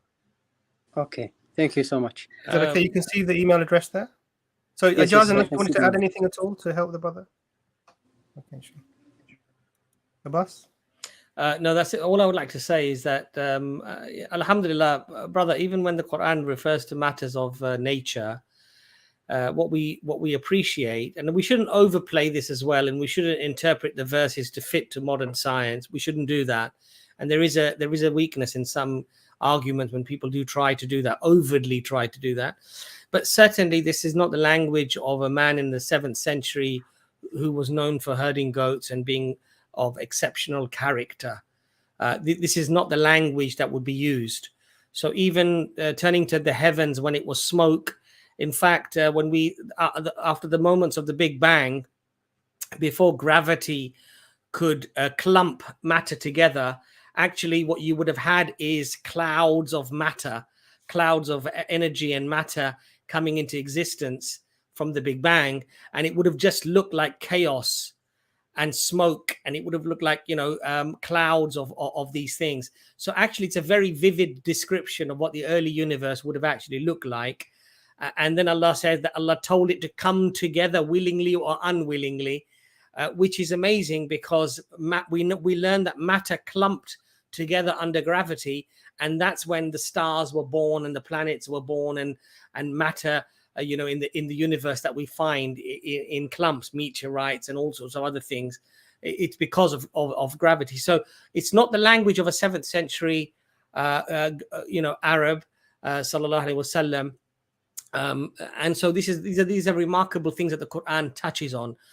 So I think there's not very much else to say. My apologies to the people backstage. Some of you are getting very irritated and upset that you've been waiting a very long time. So Brother Aziz, I just wish you goodbye, inshallah. Assalamu alaikum. Assalamu alaikum, brother. Thank you so much. يعطيكم الف عافية. Alhamdulillah. But I do apologize to the brothers backstage, because we've still got 1, 2, 3, 4, 5, 6 of you waiting there, and I know that you're upset, but please appreciate that it's already 11:30 here, and our stream was supposed to be 3 hours. We generally go over at least half an hour or an hour to try to accommodate you. My promise to you is that if you come on early next time for the Dawah Clinic, and you come on and you just mention in the chat that I tried to get on and I waited a long time, we will actually bump you up the queue and we'll get you on first. Okay, so inshallah we'll try to do that for you, so you get to ask your question. If your question is very important, very pertinent, and you'd really like it answered, our email address has been on the screen many times. You can email us, and inshallah ta'ala one of us will try to get back to you as quickly as possible. Otherwise, please excuse us and just realize that there is a certain amount of time that we can allocate. It's not always easy to keep going for 4 or 5 or 6 hours. Ijaz, before we go, any you're just muted, Ijaz, sorry. So I'll just answer a quick question in 30 seconds. The question is, Assalamu alaikum wa alaikum assalam. A question for Ijaz. How do scholars determine that a Didache was a composite document from different authors? Do we have any scholars that believe it came from a single author? The answer is no, because the Didache refers to a tradition, and you can see developments in the tradition and practices because the language used seems to speak to a church structure that is later in development rather than early. And so it's already attributed, according to the earliest Christians, to other church authors. So from the earliest, Christians acknowledged it as a multiple source document, not from a singular author, and because it has developments in its language style and in the traditions and structure of the church, it reflects a period of development over a longer period of time. Okay.